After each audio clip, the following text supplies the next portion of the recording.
Good morning, colleagues. This is our second sitting for the Governing Council. As we have packed day today, but irrespectively, we are going to try to finish our program before lunchtime or by lunchtime. Therefore, I'm going to suggest to you colleagues, those who will be having a chance to speak, who will be given the floor to speak, please try to be concise to whatever issue that you'll be addressing. And as you do that, I will suggest that we begin now with item 9 of our agenda, which is the IPU priority theme for 2025, and will be followed by item 7, which is talking about amendments to the IPU statutes and rules. And then we will go to item 8, the situation of certain parliaments, which we had skipped when we first met on Sunday. So, dear colleagues, you will remember that over the past few years, we have adopted a practice of dedicating each year to a specific priority theme on which we focus our efforts. You will remember that in 2024, the priority theme was peace and security. This was included in particular in the effort to ensure mediation and the use of parliamentary diplomacy with a view to contributing to the resolution of the multiplicity of conflicts that we witnessed and we have kept witnessing in the past few years. In recognition of the 30th anniversary of the Beijing Declaration, you agreed to dedicate 2025 to increased efforts in favor of advancing gender equality. I will now take this opportunity to give the floor to the Secretary General to brief us on the ongoing initiatives related to the theme for this 2025. Mr. Secretary General, you have the floor. Thank you. Thank you very much, Madam President. Good morning to all of you. I am pleased to report on this agenda item, and I just want to repeat what you have said, that this is a pivotal year. This is a landmark year for gender equality for the global community. We are celebrating 30 years of the Beijing Conference, Beijing Declaration and Platform for Action, which is the global blueprint for promoting gender equality worldwide. We are also celebrating the 25th anniversary of the United Nations Security Council 1625 on women, peace, and security. We're celebrating the 10th anniversary of the Sustainable Development Goals, which includes SDG 5 on gender equality. But above all, we are celebrating 40 years of the IPU women's movement or gender equality movement within the organization. And so we are very happy that it gives us an opportunity to step up our action in promoting gender equality, a world that is informed by both men and women. But we also are not ignorant of the fact that we are currently witnessing very worrisome, disquieting trends in the world. There is a slowdown in progress regarding women's parliamentary representation. We also see that there are many attempts, and actually there are actions that are being taken to roll back progress that has been made in women's representation. So we want to use this landmark year to strengthen our resolve to promote gender equality, to push back on pushback when it comes to women's rights. And that is why you your infinite wisdom, Madam President, you and your colleagues decided that 2025 should be the year of gender equality within the Inter-Parliamentary Union. And if we look at what has happened during the past 3 months of 2025, a lot has been done to set the stage for more robust action by the global parliamentary community. We have recently launched a report that covers 30 years of women's parliamentary representation. In that report, which we launched just before International Women's Day, you will see that a progress has been made in the world when it comes to women's political representation. In 1995, during Beijing, women accounted for just 11% in parliament. Today, it's 27%, but that's not enough.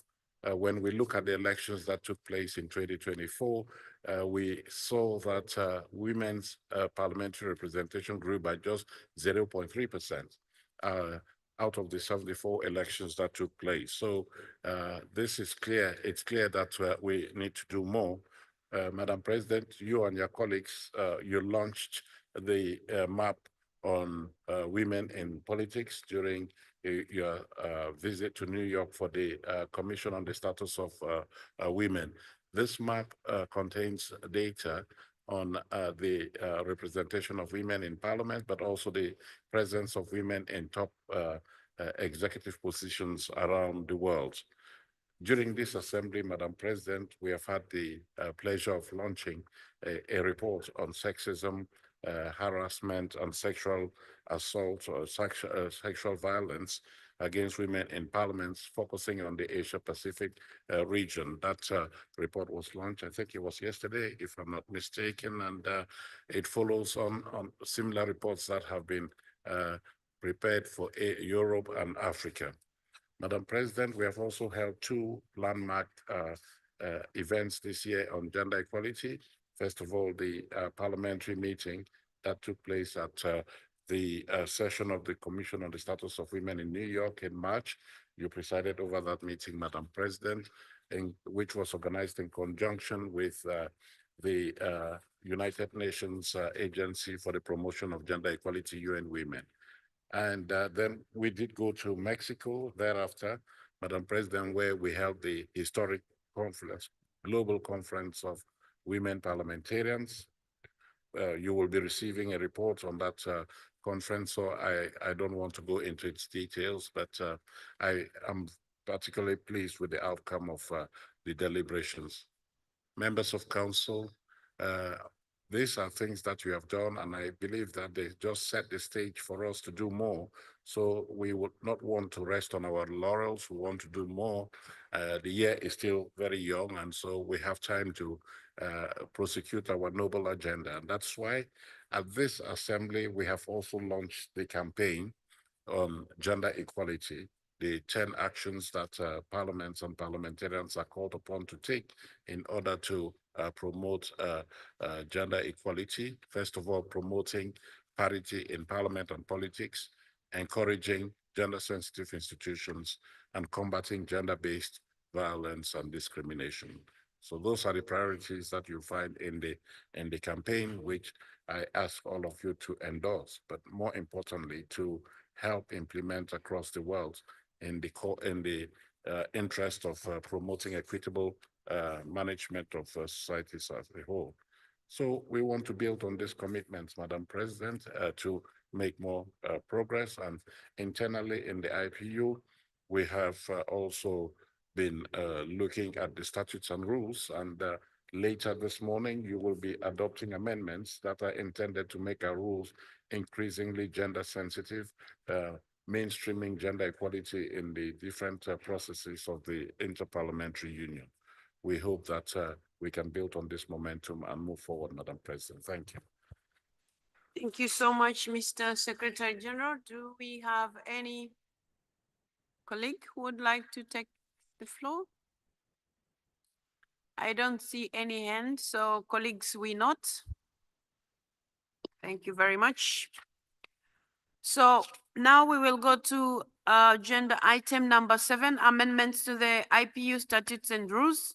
Dear colleagues, the working group on the amendments to the IPU statutes and rules briefed the executive committee on a regular basis on the work you entrusted to it.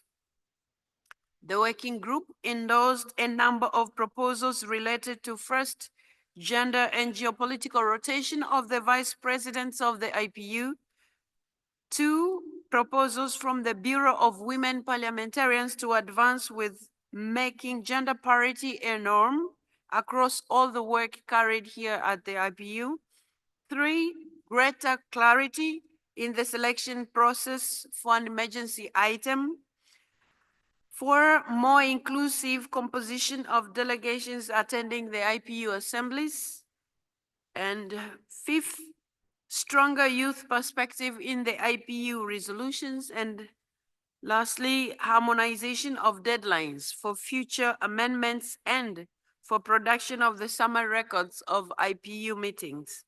All these proposals, dear colleagues, were sent to you on 6th January 2025, according to the statutory provision and made available on the IPU website, as well as in the set of your documents. The Secretariat received two sub-amendments following the dispatch in January 2025, which also form part of the set of documents which you have. This demonstrates the overall support of the IPU membership of these amendments, which were shared to you in advance. Concerning the proposal to have resolutions for two emergency items, the Executive Committee suggested to experiment with this at the 150th Assembly, following which the Working Group on Amendments to the Statutes and Rules would have reconvened to consider potential future amendments. I wish to remind you, colleagues, that at its session on 7th April, at this Assembly, the Assembly decided not to go on with this experiment. So on your behalf, colleagues, I would like to congratulate the working group and its chair, the Speaker of Zambia, Speaker Nelly Muti, on their work and dedication, as well as the support that they have received from the Secretariat, led by the Secretary General himself, and Ambassador Ander Philip. So we really appreciate. So, colleagues, may I take it that you wish to approve the set of amendments submitted for your consideration? I don't see any hand. It is so decided. Thank you very much. A second set of amendments to the statutes and rules of the Assembly will be submitted for approval by the Assembly later today. So now, colleagues, we are going to go to item 8 of the agenda, which relates to questions relating to the IPU membership and the observer status. You remember we had already dealt with A and C, so we remained with B, the situation of certain parliaments. Dear colleagues, the Executive Committee examined the situation of certain parliaments and general political developments in some countries. It made a number of recommendations on these cases for consideration by the Governing Council. I wish to invite the Secretary General to present an overview of these situations and what the EXCOM has decided. Secretary General, please, you have the floor. Thank you very much, Madam President.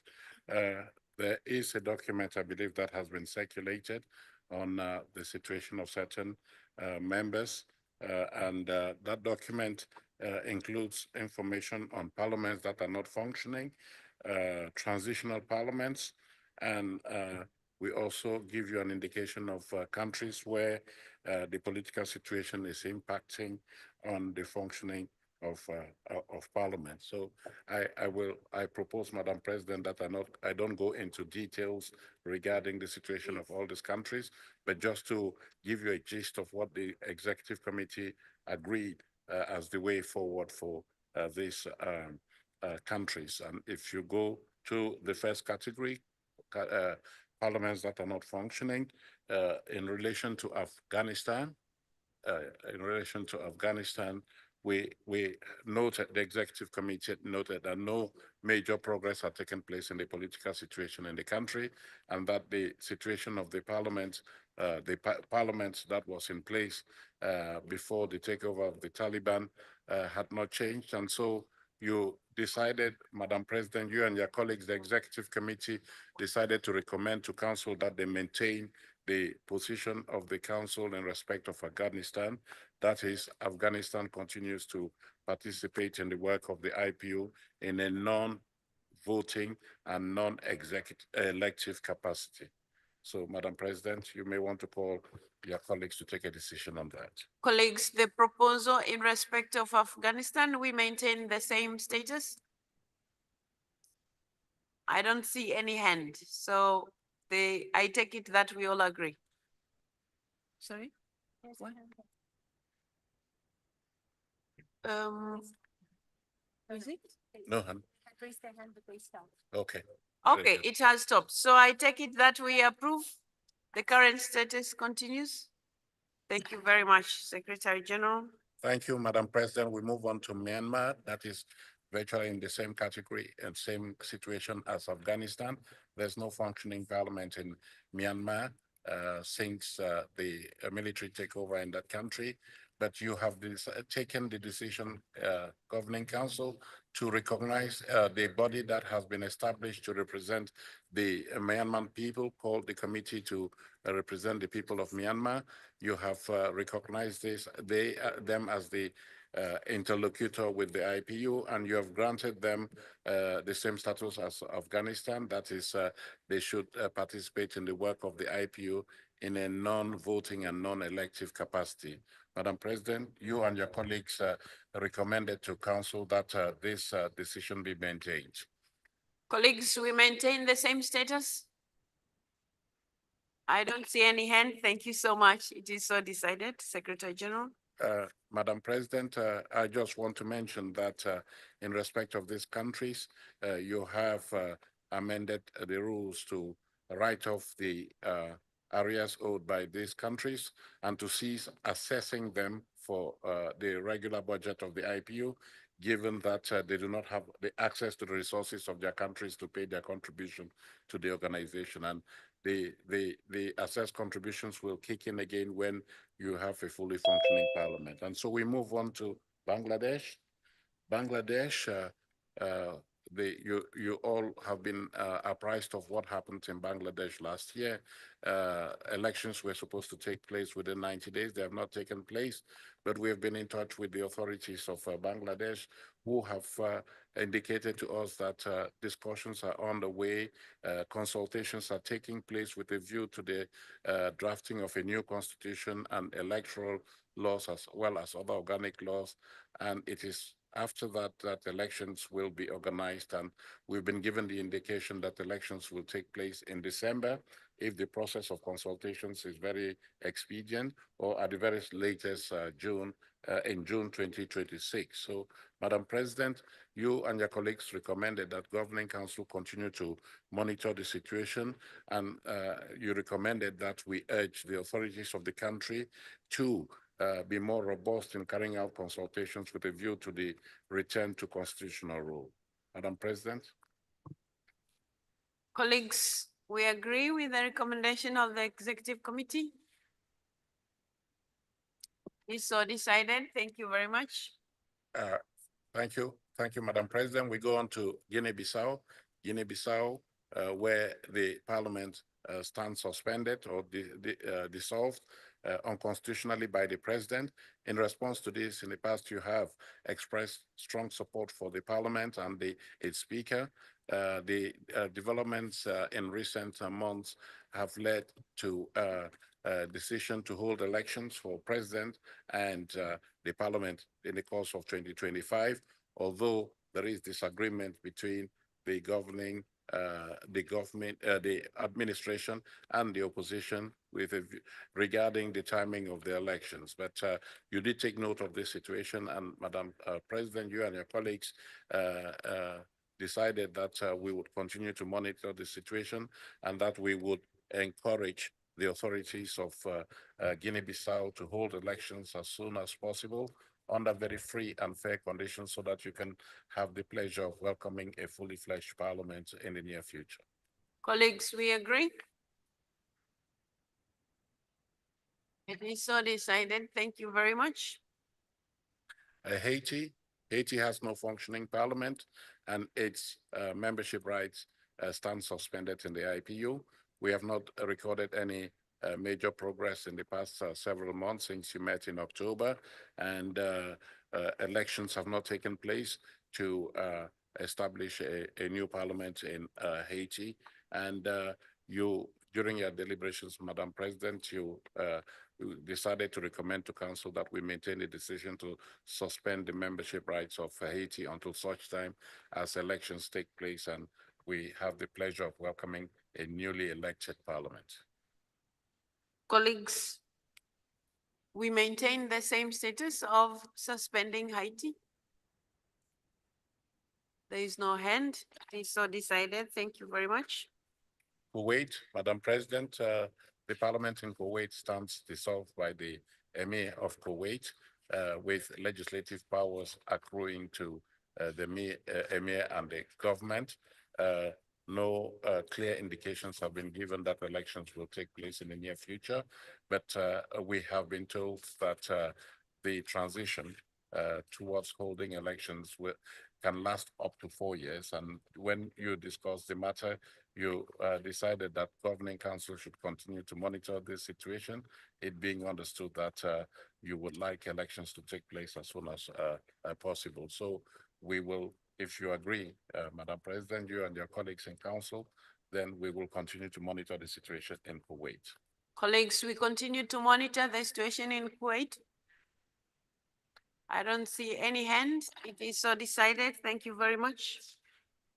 Thank you, Madam President. I think you will address Niger in your comments later on, and we just simply want to say that there has been no significant progress regarding the establishment of a parliament in Niger following the dissolution of the then parliament when the military junta took over power. And Madam President, maybe you want to announce here already what the executive committee agreed regarding Niger. Colleagues, in the case of Niger, the executive committee had extensive discussions about this, and we reached the decision to suspend the affiliation of Niger due to low progress in setting up the legislative body to support the transitional effort, as it is the case in Burkina Faso, Mali, and Guinea. So the executive committee, irrespectively, keeps the doors open in case Niger establishes a parliament and expresses the wish to rejoin. So, colleagues, do we agree with the suggestion by the executive committee to suspend Niger? There is no hand. I take it that we have decided. Thank you very much, Secretary General. Thank you, Madam President. Sudan is without any parliament since 2019, when hostilities broke out between the government and militia in Sudan. The situation is such that the conflict continues to escalate, and there are no signs that there is a political settlement in view with a view to organizing elections for a new parliament. So Sudan stands suspended from the IPU. You decided to recommend to Council, in view of the situation, to continue to keep Sudan suspended, but also to monitor the situation, the political situation there, and come back to the Council. Colleagues, we keep monitoring the situation. I don't see any hand. It is so decided. Thank you very much, Secretary General. Madam President, Syria is a country that has witnessed major developments since you last met in October. Since you last met in October, the government of Mr. Bashar al-Assad was overthrown, I think, in December 2024. In the initial phases, the then parliament of Syria, the National People Assembly was maintained for a period of 3 months, but it has recently been dissolved in view of the establishment of a transitional National Assembly. Madam President, you and your colleagues did take note of the efforts being made by the Secretary General and his colleagues to establish contact with the new authorities of Syria in order to help that administration put in place structures that will help speed up a return to normalcy in Syria. You took note of these developments, Madam President, and you and your colleagues welcomed the objective set by the new authorities to set up a transitional parliament, and you encourage the Secretariat to continue to engage with the new authorities in the country to identify ways of engagement, including the provision of technical support to such a transitional legislative body. Madam President. Colleagues, we agree with the proposal. Thank you very much. It is so decided, Secretary General. Transitional parliaments, and here we have a number of them, basically in West Africa, and one in Central Africa. So you have Burkina Faso. You took note of the progress in the establishment of a new legal framework for Burkina Faso in terms of moving to constitutional rule. You took note of the assistance that the IPU has been providing to that parliament pursuant to the decisions taken by the governing council, and you concluded that we should urge you, the IPU should encourage, urge the authorities to speed up the transitional process, and you asked us to continue to monitor the situation and provide whatever support we are able to provide to the authorities in that country. Madam President. Colleagues, we take note. There is no hand. It is so decided. Thank you very much. Gabon, Madam President. With Gabon, I think they have made significant progress towards return to normalcy, Madam President. And we have, when you and your colleagues discussed this matter, you took note of the support that the IPU has provided to the transitional authorities in Gabon to establish a new constitution and a new electoral framework. And the elections that are due to take place now for president in April this year, I think it's on the 12th of April, I think, in a few days, in 3 days, they will go to the polls. And then in August 2025, they will hold parliamentary elections, so that by the time you get to the October session of the National Assembly, of the IPU Assembly, you may have the pleasure of welcoming a fully fledged permanent parliament of Gabon. So you took note of this progress and saluted this progress and continue to monitor the situation, Madam President. So we take note, colleagues. Thank you very much. It is so decided. Guinea is in the same category as Burkina Faso. We continue to engage with the transitional parliament in Guinea, providing IPU's technical support with a view to establishing conditions for return to normalcy. That work is continuing, and you were apprised of the efforts that we are making in this area. And Madam President, you adopted the same decision or recommendation as for Burkina Faso. That is to urge the authorities, the transitional authorities of Guinea, to speed up the transitional process with a view to organizing elections for a new parliament. Colleagues, we agree with the proposal. Thank you very much. It is so decided. Madam Secretary President, General. Mali, I think, is the same thing as Guinea and Burkina Faso. You adopted the same démarche. You asked the governing council to ask the IPU to continue to support the Guinean authorities with a view to speedy return to constitutional rule, and you urged the authorities in that country to speed up that process. Colleagues, you agree with the proposal? It is so decided. Thank you very much. Madam President, we went on to Libya. You took note of the developments that had taken place, significant developments indeed, including the holding of municipal elections and discussions for the holding of elections in the near future for a new parliament in Libya. You took note of these developments, Madam President, and you decided to recommend to Council to continue monitoring developments in this country and identify opportunities for supporting the Parliament. I want to mention that the Secretary General and his colleagues have been engaged with the Parliament that you recognize in the IPU, based in Benghazi. We have discussed with them, and yesterday we had the pleasure of signing a technical cooperation agreement with the authorities of that Parliament here.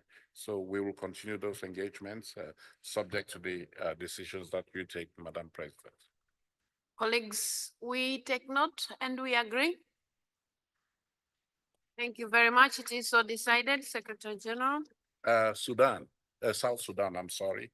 South Sudan is one country where you have expressed concern because of recent developments that seem to have set back the process for return to normalcy, with squabbling between different factions in the National Assembly, in the Parliament and in the government. And in recent months, or weeks, we have had the arrest of key partners of the coalition government in South Sudan, including the first vice president of the country and his wife, who is interior minister.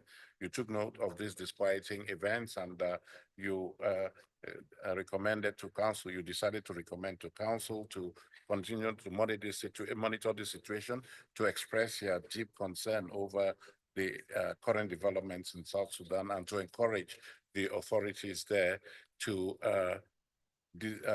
try to find common ground between all the parties concerned in order to put back the return to democracy process on track. So, Madam President, that was the decision, the recommendation from Executive Committee. Colleagues, we keep monitoring. We agree with the proposal. Thank you very much. It is so decided, Secretary General. Chad, Madam President, Chad is a case where you can announce positive news. Chad has come to the end of the transitional process.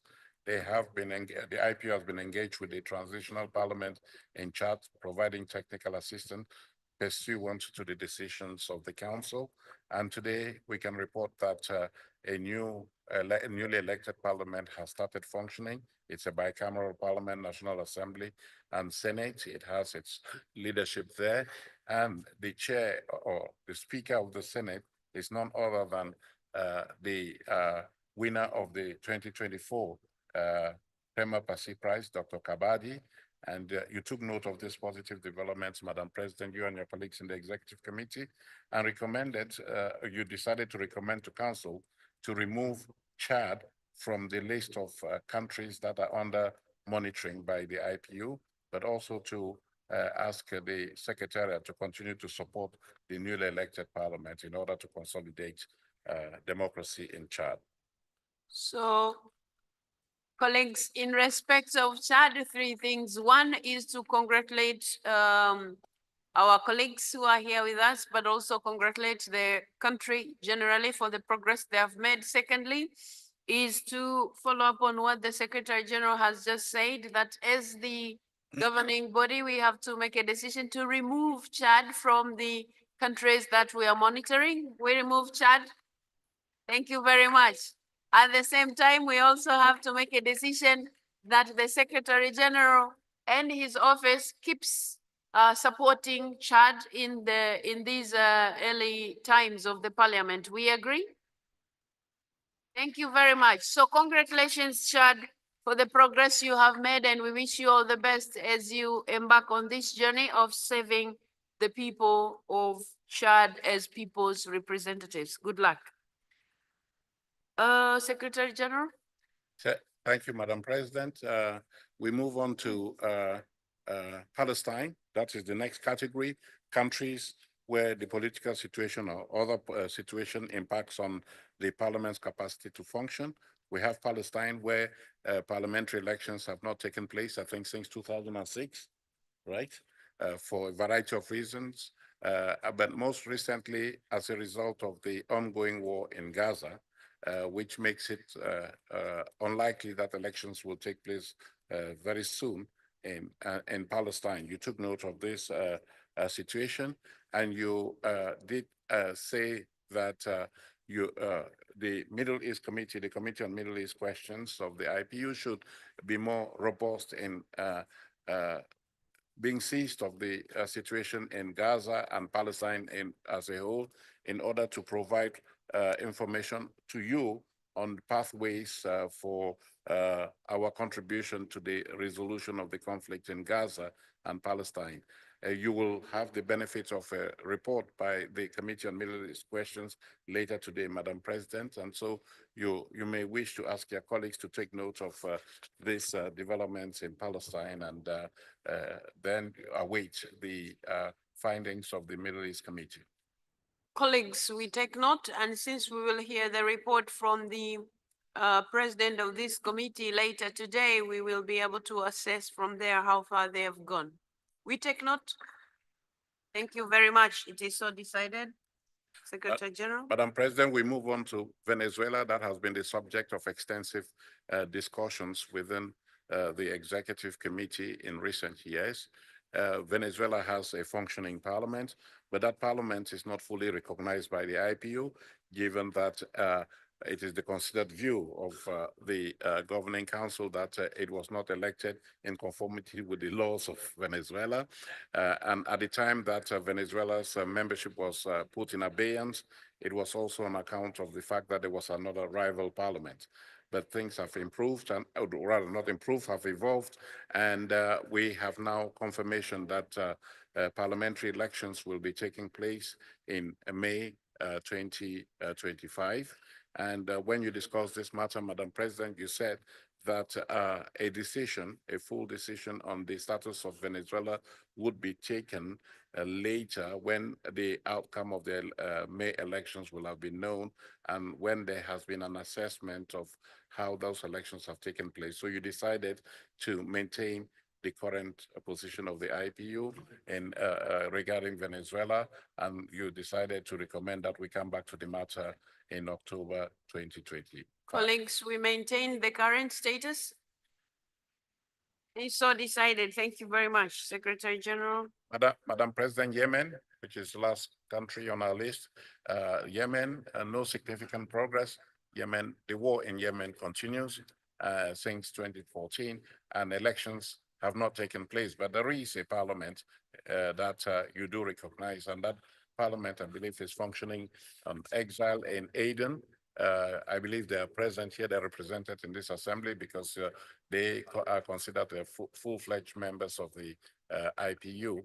And this matter was therefore discussed, and you expressed the view that efforts should be stepped up to support solutions to the conflict, and in which case elections could then take place normally.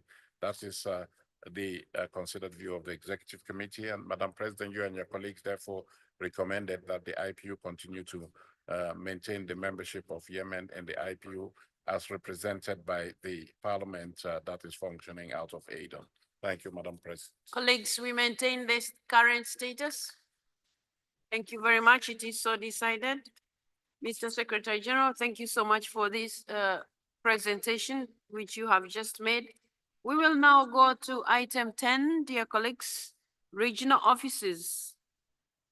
You remember a decision was made to have regional offices in Uruguay for GRULAC, but also Egypt for the Arab group and the Africa geopolitical group. So, Mr. Secretary General. Thank you. Sorry. Burkina Faso. Requesting the floor.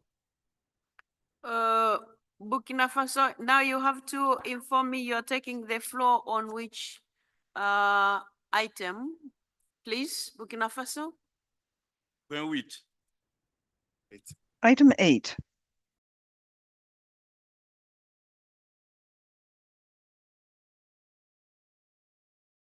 Colleagues, on item 8, the way we were handling the issues is that we were going item by item, and all of them have been approved. But still, I will give you a chance to address us, although a decision has already been taken on every item that has been presented here. Burkina Faso, you have the floor.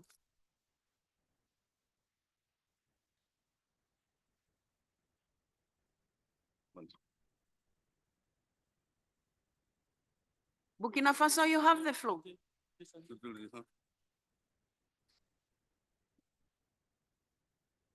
If the microphone is not working, please move to the next. La présidente de l'UIP, President of IPU, le secrétaire général, Secretary General, permettez-moi, au nom du I would président de like, l'Assemblée législative de transition, Dr. on Ahmad Bougouma, behalf saluer of our Madame la Assembly, présidente pour le travail réalisé par to l'Union thank you for the work interparlementaire done by pour the votre leadership IPU. et exprimons notre reconnaissance au comité We exécutif are pour ses efforts grateful to the constants Executive en Committee faveur du for its dialogue constant support in terms of dialogue à travers le monde.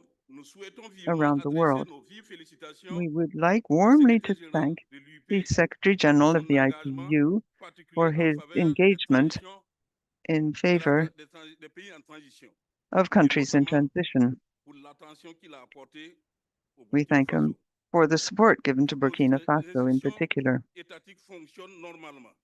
All À titre state d'illustration, entities are functioning le Burkina normally. Faso a pris part sans discontinuer Burkina aux Faso différentes sessions de l'Union interparlementaire has ces always dernières années, attended sessions ce of qui the témoigne de IPU son over the engagement last few soutenu years, which envers bears witness to notre its organisation commune. strong La engagement visite du in this secrétaire général en mai organization. 2023 a d'ailleurs permis de In constater May de manière 2023, the directe visit of the Secretary la General made it continuité et la possible régularité des travaux to de notre note Parlement ainsi the que la ongoing stabilité de nos institutions. work of our Parliament La véritable and crise que traverse notre pays the fact that our est d'ordre institutions sécuritaire. Il comply with s'agit rules. d'une crise terroriste We've had alimentée a par des terrorist forces crisis obscures, in the country souvent liées à des as a intérêts result extérieurs of dont l'objectif foreign est de interference, compromettre la often. stabilité The de notre idea being nation to et de remettre undermine en the cause stability of our sa country souveraineté.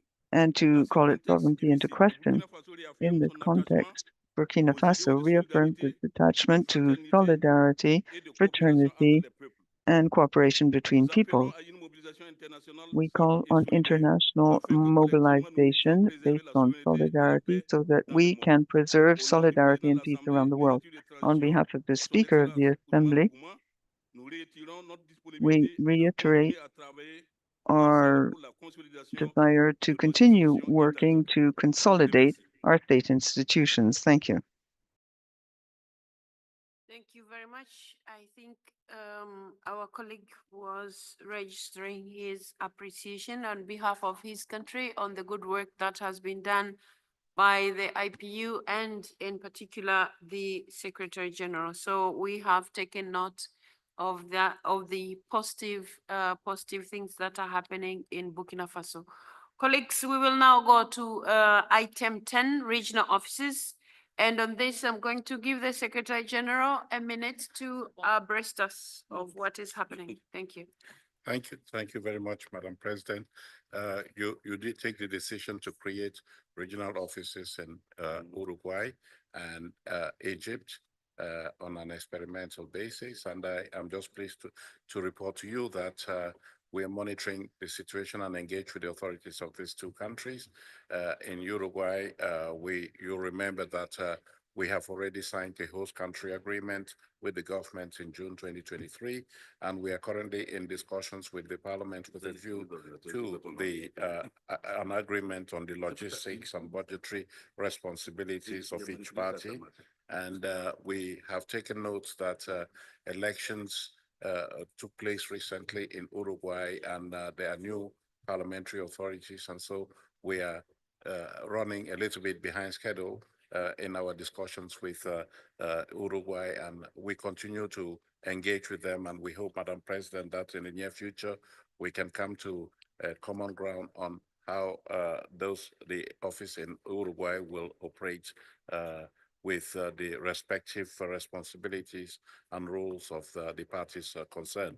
In Egypt, we have also made progress with the preparation and conclusion of a host country agreement with the authorities of Egypt, and we have recently approached the Egyptian party with a set of proposals that would lead, if agreement were secured, to a full understanding of the respective roles and responsibilities of the parties in terms of a host country agreement. We hope that these discussions can be concluded very soon for us to move forward. So, Madam President, that's what I have to report regarding the two regional offices. Colleagues, we take note of this information in respect of our two regional offices. Thank you very much. It is so decided. We will now go to agenda item number 11, future interparliamentary meetings. Colleagues, under this item, the Governing Council is invited to review and approve the list of future interparliamentary meetings currently scheduled for 2025 and the beginning of 2026. I would like to give the floor to the Secretary General to give an overview of the list of meetings that we foresee up to now. And so, Mr. Secretary General, you have the floor. Madam President, I want to point out that this schedule of meetings is always a work in progress. We update it on the occasion of each assembly so that you can have as full a picture as possible of the various events that the IPU is organizing or will organize in the near future. This gives you some idea of predictability and helps you plan in your different countries to participate in these events. You have received that document that contains the list of meetings as we know them today. And we would just like you to take note of the events. There are some that have already been approved by Council. There are others that for which we are seeking Council approval. I want to point out that on this list, all the meetings, all the resources for all these meetings have been secured. So what we are doing is many of them are going to take place online, but several others will take place in person. And you will see in many instances that we do not yet have hosts or venues for these meetings. And so we cannot propose specific dates for you. We continue to carry out consultations, and since, Madam President, you and your colleagues reviewed this list at this session of the Assembly, we have had confirmation that the Serbian Parliament is offering to host the next conference of women parliamentarians in March 2026. We have also received confirmation from the Parliament of Peru that they stand ready to host the Global Conference of Young Parliamentarians in September 2025.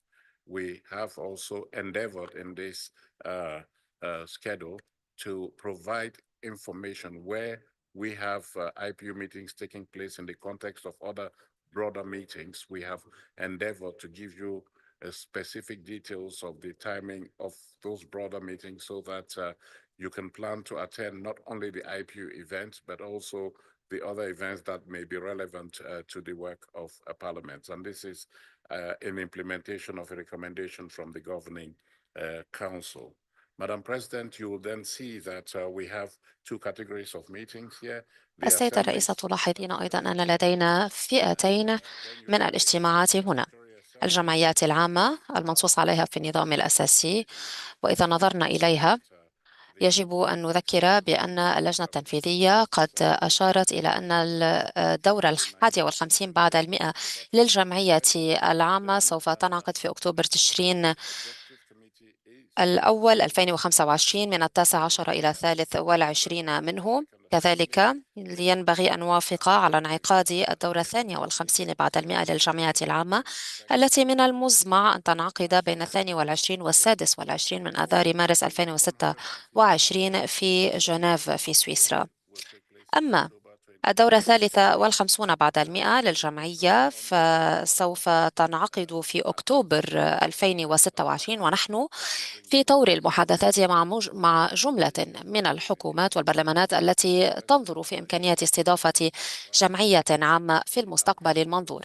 سيدتي الرئيسة، نحيطكم علما بنتائج هذه المشاورات ما أن تصل إلى خواتيمها. إذن سيدتي الرئيسة، نطلب منك ومن الزملاء الكرام أن توافقوا على رزنامة الاجتماعات هذه بالإضافة إلى الاجتماعات الواردة في الصفحة الثانية وما بعدها بالنسبة إلى الاجتماعات واللقاءات المتخصصة، وإذا وافقتم عليها بإمكاننا أن نطلب من الأمانة أن تواصل إحاطتكم علما لكي تطلعوا عليها. زملائي الكرام، لقد قدمنا لكم عرض هذه الوثيقة ووزعنا عليكم هذه الوثيقة. Did anybody? Oh, okay. Germany, Denmark. That's ألمانيا والدنمارك تطلبان الكلمة. شكرا جزيلا سيدتي. توقف رجاء، توقف. أود أن أرى من الذي يطلب الكلمة أيضا. توقف قليلا. ألمانيا، الدنمارك وقطر. حسنا، سنبدأ بالاستماع إلى الدنمارك، تليها قطر. تفضل الدنمارك. شكرا. أود أن أهنئ منظمي جلسة الاستماع البرلمانية في نيويورك في شباط فبراير. than previous year because there was more interactive dialogue, which was very good. We didn't just have pre-prepared speeches, but there was some discussions among people on the spot. So we want to congratulate the organizers with that. We just want to hear, is the plan that have a conference also next year, 26 in New York? I cannot see it in the plan. And when do you think we can في have the date خطتنا، in order to هل prepare our بإمكانكم calendar أن for تطلعونا على ما إذا كان ذلك ممكنا لكي نضع التواريخ في رزنامتنا؟ شكرا.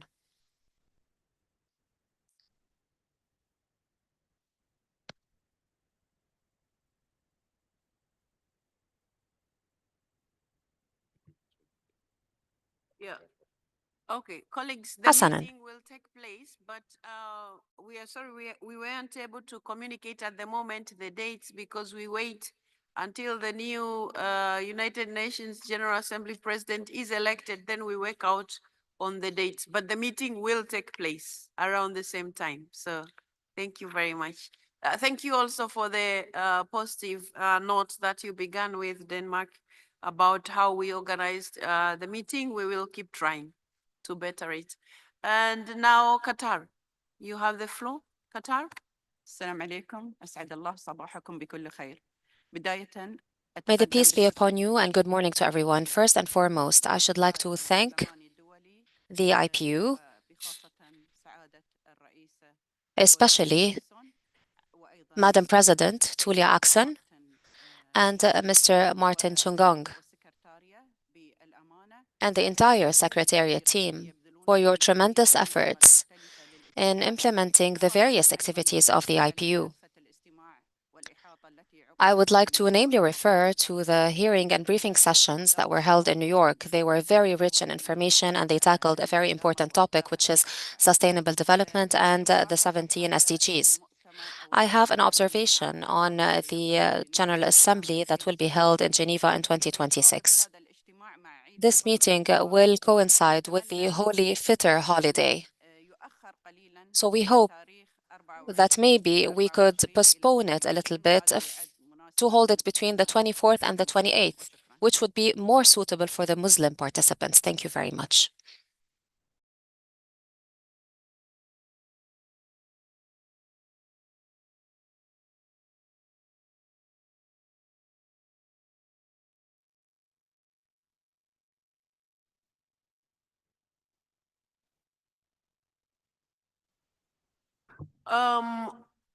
Sorry. Qatar, we have noted your the concern that you have raised, and we shall try to work on it, and we will be communicating members if we are able to come up with a better solution that is going to assist us into making this assembly more successful. So we have noted your concern, Qatar. Colleagues, you have had the report from the Secretary General and how the Executive Committee have looked at this list, and some of them are approved and some of them you have already approved and some of them we are requesting your approval, and our two colleagues have taken the floor. But before we make a decision, I would like to inform you members the future meetings, like the Secretary General just mentioned, especially the assemblies. Some countries are offering their availability, but it is important because we would like to continue with the tradition of taking the IPU closer to the people, just as you have seen here in Uzbekistan, and how people are happy to receive all of you here. So the countries that will be ready in future to host these meetings, they are more than welcome to prepare themselves and of course, get in touch with the Secretariat for them to be able to start considering and then figuring out when exactly this assembly can come to your country or to your region. So that said, colleagues, do I take it that we accept the recommendation about the future? Sorry, there's another one? Yes. Okay. please. The Secretary General has something else to add. No, thank you, Madam President. I just want to, so that it's part of the records of this meeting, you know that the Global Conference of Young Parliamentarians takes place annually. And ideally, it should be in this list of meetings. If it's not there, it's an omission. We take for granted that it has been approved by the Governing Council. For those meetings that are statutory, they're in there, it's in there? Okay, fine. But we now have an offer for a country to host, and it is none other, I think, I don't know if it's in the document, to none other than the country that is currently hosting us. Uzbekistan has offered to host the next one in Samarkand, no longer in Tashkent. So 2026, they have offered their city of Samarkand to host the Global Conference of Young Parliamentarians. Madam President, I thought you want this to be part of the record. Thank you so much, Secretary General, for sharing that. So colleagues, as we make a decision, we take note of the venue also for the meeting of the the Forum of Young Parliamentarians. Do we approve the recommendations that have been brought to us? Thank you so much. It is so decided, colleagues. Now we go to item 12, Sixth World Conference of Speakers of Parliament. Colleagues, under this item, I'll give the floor to the Secretary General to provide an update on the arrangements for the Sixth World Conference of Speakers taking place in July this year. Mr. Secretary General.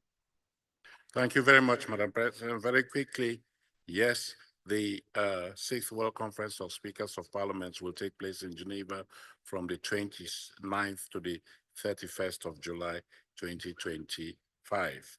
It will be preceded by the 15th Summit of Women Speakers of Parliament on the 28th of July, also in Geneva. Since you last met in October, the preparatory committee, which, as you remember, is composed of speakers of parliament from around the world, nominated by the various geopolitical groups, has met twice, once in Geneva after the assembly in October, and once in New York prior to the annual parliamentary hearing at the United Nations in February 2025. The committee, that preparatory committee, discussed and agreed on the structural program, main themes, and expected outcomes of the conference, and approved its rules. In view of the fact that the conference is being organized in close collaboration with the United Nations, the committee also received extensive briefings on both occasions from the UN Secretary General's Chef de Cabinet, and had fruitful discussions on topics as the newly adopted Pact for the Future and potential UN reform. In New York, the committee agreed that the theme of the conference should be a world in turmoil, parliamentary cooperation and multilateralism for peace, justice, and prosperity for all. The committee also approved a first draft of the high-level declaration for the conference. This draft was distributed to all IPU member parliaments on 6th March 2025, with an invitation to propose any amendments and feedback by 4th May at the latest. So we encourage you to peruse that draft declaration and contact the IPU Secretariat if you feel any enhancements are needed. Madam President, I would also like to remind you and your colleagues that our World Conferences of Speakers of Parliament take place only every 5 years. And so to that end, a rare opportunity for us to assemble the presiding officers of all national parliaments with the aim of bringing a parliamentary dimension to efforts to support and strengthen the multilateral system with the United Nations at its core. I would therefore like to invite all of you in this room who are speakers of parliament, and I'm glad many speakers of parliament have already confirmed their participation in this important meeting. Those who have not been able to do so, I am sure you will be doing so in the coming days so that we can plan to welcome you in Geneva appropriately. So discussions, or rather registrations, will be open in a few days, in the coming weeks, and we hope that as many members of speakers of parliament as possible will be attending that very important gathering. Thank you, Madam President. Colleagues, do we have, I don't see any hand. Okay, so if there are no questions, do we take note of the report about these preparations? Thank you very much. If we finish So the council this morning. those of you whose speakers are not here, please go remind them this conference only comes once in 5 years. So it's very important that all the speakers of the world attend. But also we look forward to seeing them there because we are going to have a high-level declaration on a number of issues that have been shared with your parliaments already, and we look forward to seeing your speakers there. So now we go to item number 13, colleagues, elections to the Executive Committee.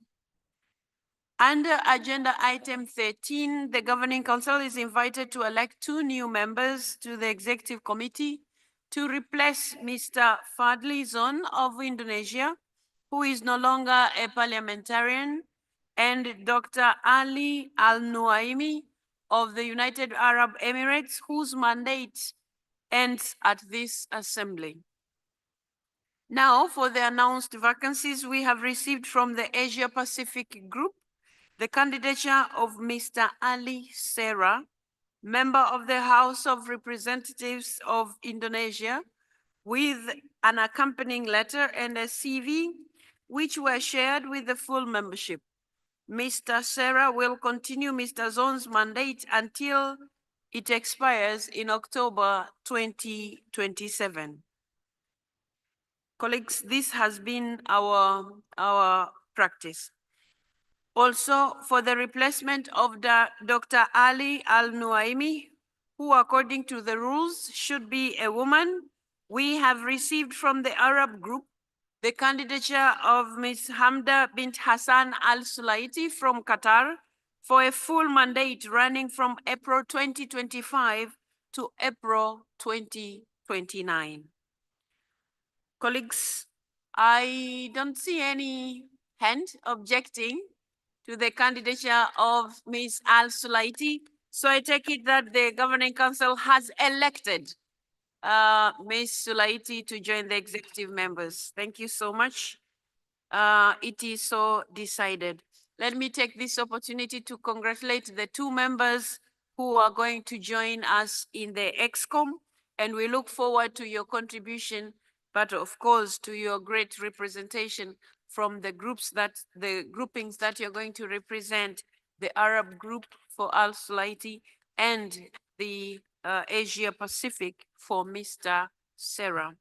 I would also like colleagues to take this opportunity to pay a warm tribute to Dr. Ali Al-Nuaimi, who has provided a commendable service and substantial contribution to the IPU as a member of the ExCom, but also as the president of the Task Force on the Peaceful Resolution of the War in Ukraine.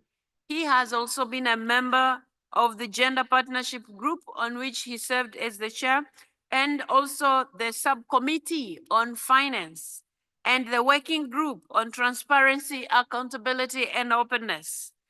And as you can see, all these positions that were held by Dr. Ali, he has rendered his services wholeheartedly. So a big applause to Dr. Ali. We really appreciate all your efforts, but we also thank your country for the fact that they offered you to us to be able to continue working with us in these areas. And we hope this will not be the end. You will keep working with us closely. Thank you so much, Dr. Ali. Colleagues, I would also like to take this opportunity to thank Mr.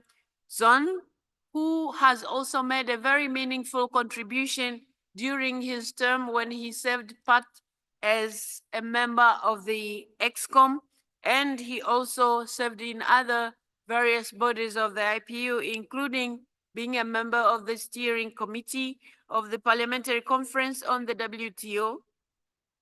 He has also made a contribution to the Standing Committee on the Peace and International Security and the Standing Committee on International Development. We really value the services of Mr. Zon to IPU, and another applause to him as well. Dear colleagues, the Executive Committee elected from among its members, the 6 vice presidents of the Executive Committee, representing each geopolitical group. And these are the follows.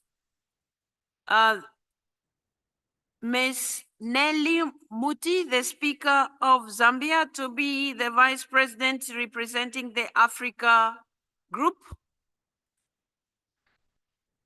Thank you very much.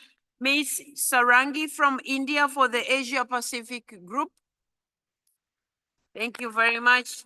Ms. Mikhailova from Azerbaijan for the Eurasia Group. Thank you very much. Ms. Alva Prieto, Peru, representing GRULAC. Thank you very much. And Ms. Gabriela Murawska-Staneka from Poland for the 12+ group. Now, colleagues, we also have Ms. Al-Sulaiti, who also becomes automatically the Vice President representing the Arab Group. Now, colleagues, among these 6 vice presidents that the Executive Committee elected, we also elected Ms. Gabriela Murawska-Staneka from Poland as the Vice President of the Inter-Parliamentary Union. I don't know if she's in the house, is she? Okay, irrespectively, I would like to take this opportunity to congratulate her for this position which she has assumed.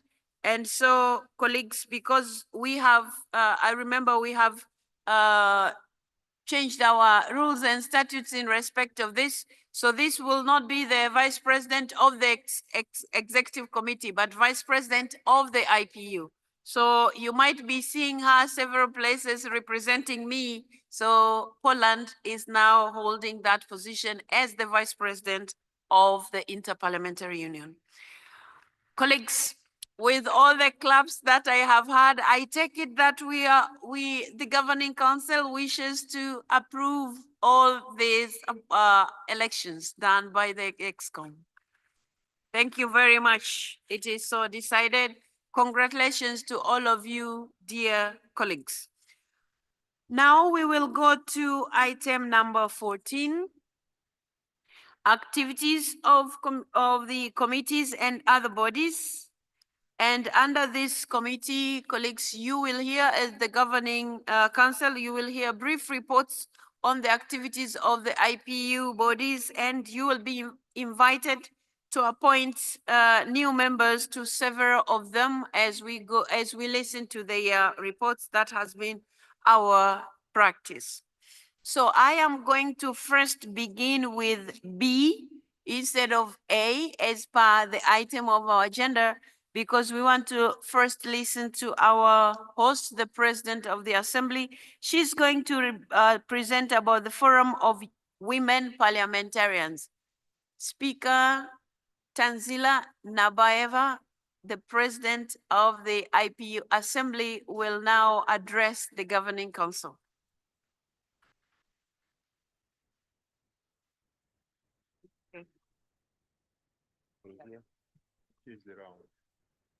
As she's still working, please give her applause for the wonderful dinner that we had yesterday and all the dance. Thank you very much. So, Madam Assalamu Speaker, alaikum. you have the floor. Assalomu alaykum, muhtarama Prezident xonim oliyalari, janob bosh kotib, hurmatli hamkasblar. Good afternoon, dear participants, ladies and gentlemen, esteemed President and dear colleagues. I'm honored to have the privilege of chairing the 39th session of the Forum of Women Members of Parliament.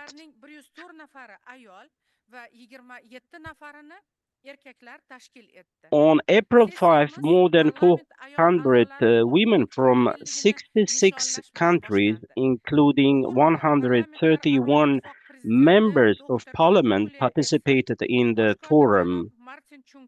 Out of them, 104 were women and 27 were men.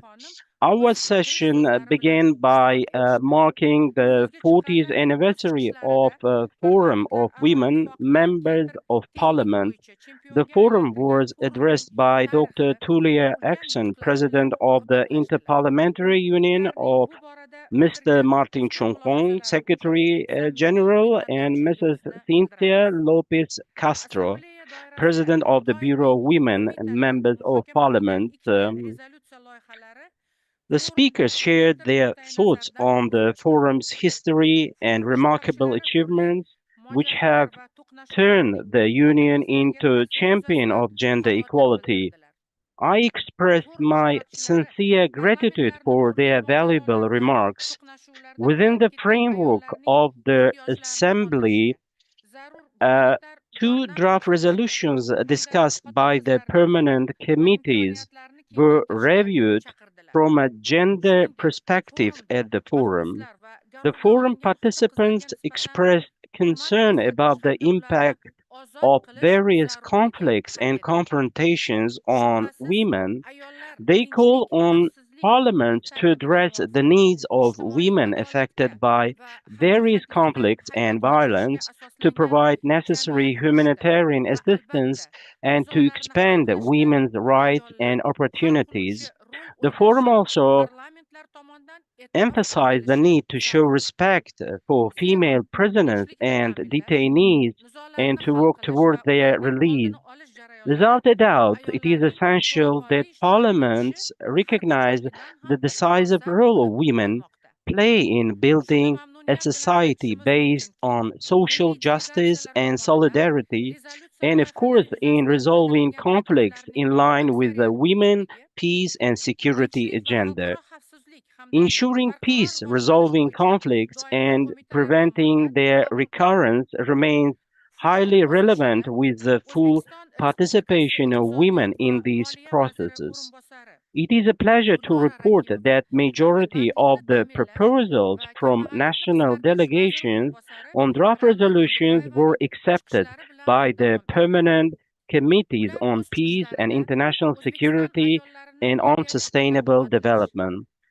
The forum continued with speeches from Mr. Gulnara Rahimova, Deputy Minister of Economy and Finance of Uzbekistan, and Mrs. Rana Turdibayeva, Deputy Minister of Employment and Poverty Reduction. They spoke about financial support for women in Uzbekistan, the development of female entrepreneurship, women's employment, and the opportunities created for women's education. Next, an exchange of experience took place regarding strengthening the role of Parliamentary Women's Network in expanding gender equality and political leadership opportunities for women. We agreed to further strengthen cooperation and institutionalize a partnership between networks and expand inter-regional cooperation. The joint efforts of Women Leaders Network also play a crucial role in promoting and advocating for gender equality. It is important that both women and men actively participate in this process. Büro prezidenti etib Meksikadan Cynthia Lopez Castro xonim And dear Mrs. Lopez Castro, she was, hamda ikkinchi vitse-prezident and also as the second vice president, the delegate from Turkey was hammamizni nomimizdan appointed, and from the bottom of our heart, we congratulate them for their new appointments. gender tenglikka And erishamiz. also, as in on previous days, we discussed as we are going to achieve the gender parity, and we proclaim about the new campaign, and and we are particularly open to organizing events, exchanging experience, and improving laws in this area. We are ready to expand connection on these issues. Aziz do'stlar, Dear friends, before concluding my speech, I call on all of you to join the Inter-Parliamentary Union's new gender equality campaign. Lead this campaign in your own countries and encourage others to join. unga qo'shilishga chaqirib qolamiz. Hurmatli Dear assambleya participants ishtirokchilari, of the Assembly, barchangizni it has been a great pleasure for me and my country to host all of you in Uzbekistan. ayrim delegatsiya a'zolari Some members of the delegations have visited our historic cities, Samarkand, Bukhara, and Khiva. During this short time, we made every effort to introduce you to the rich historical culture of our country, the living standards of our people, and our national customs. We invite you to Uzbekistan not only for work, but also for family visits. We wish all participants of the Assembly a safe journey home, and we hope that you will have Uzbekistan with good impressions and intend to visit our country again. Thank you very much for your attention.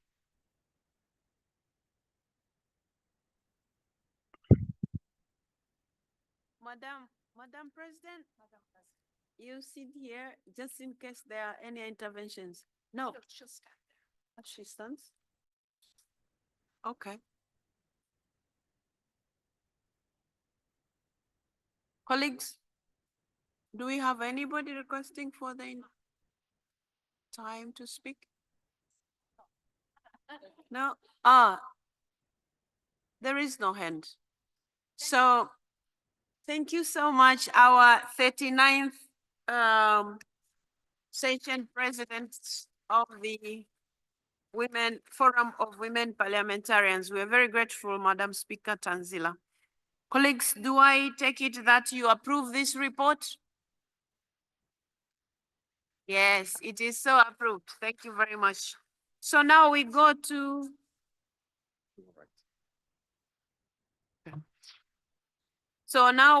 back to A, Committee on the Human Rights of Parliamentarians. Colleagues, under this agenda item, we will hear the report of the Committee on the Human Rights of Parliamentarians,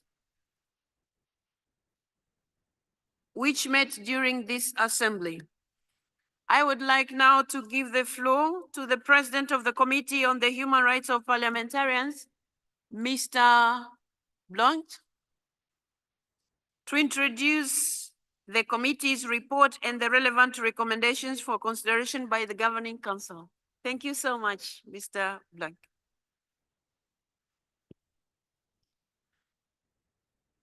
Madame la Présidente, Madam President, Secretary General, dear parliamentarians, it's my honor to present the report of the Committee on the Human Rights of Parliamentarians. In the course of its session, the committee held 8 hearings, during which it talked with national delegations and plaintiffs. I would like to express my gratitude to all those people who took up the invitation of the committee and contributed through their participation to a constructive dialogue. I would also like to thank the colleagues on the committee who enable us to present fully documented files after work which often spans several years. During our session, the committee looked at the situation of 288 parliamentarians. 31% are women in 17 countries.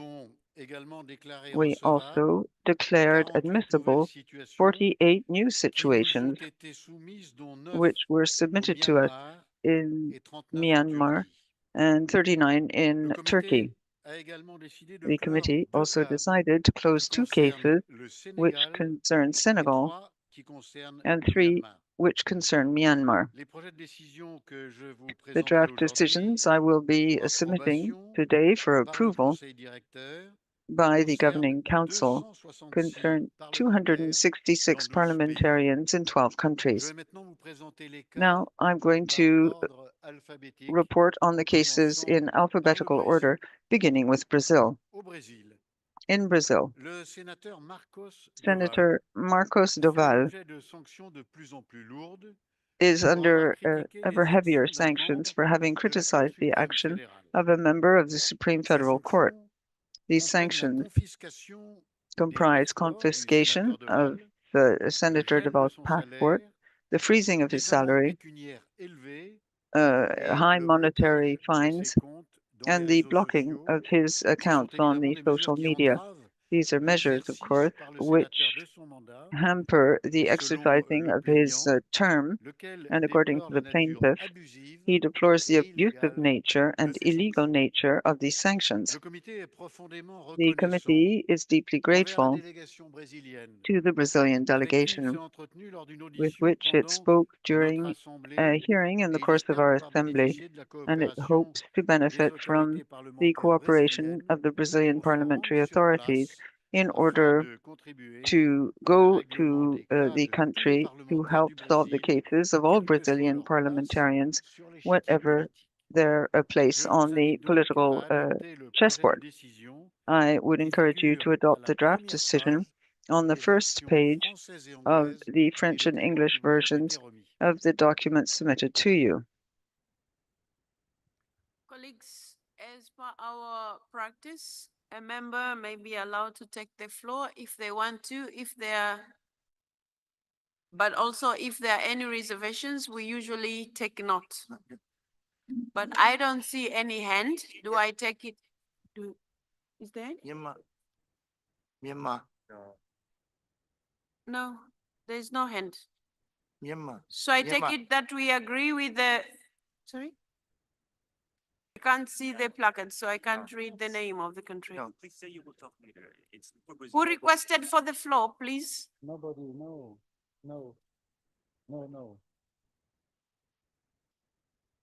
Okay, so I take it that in the case, sorry?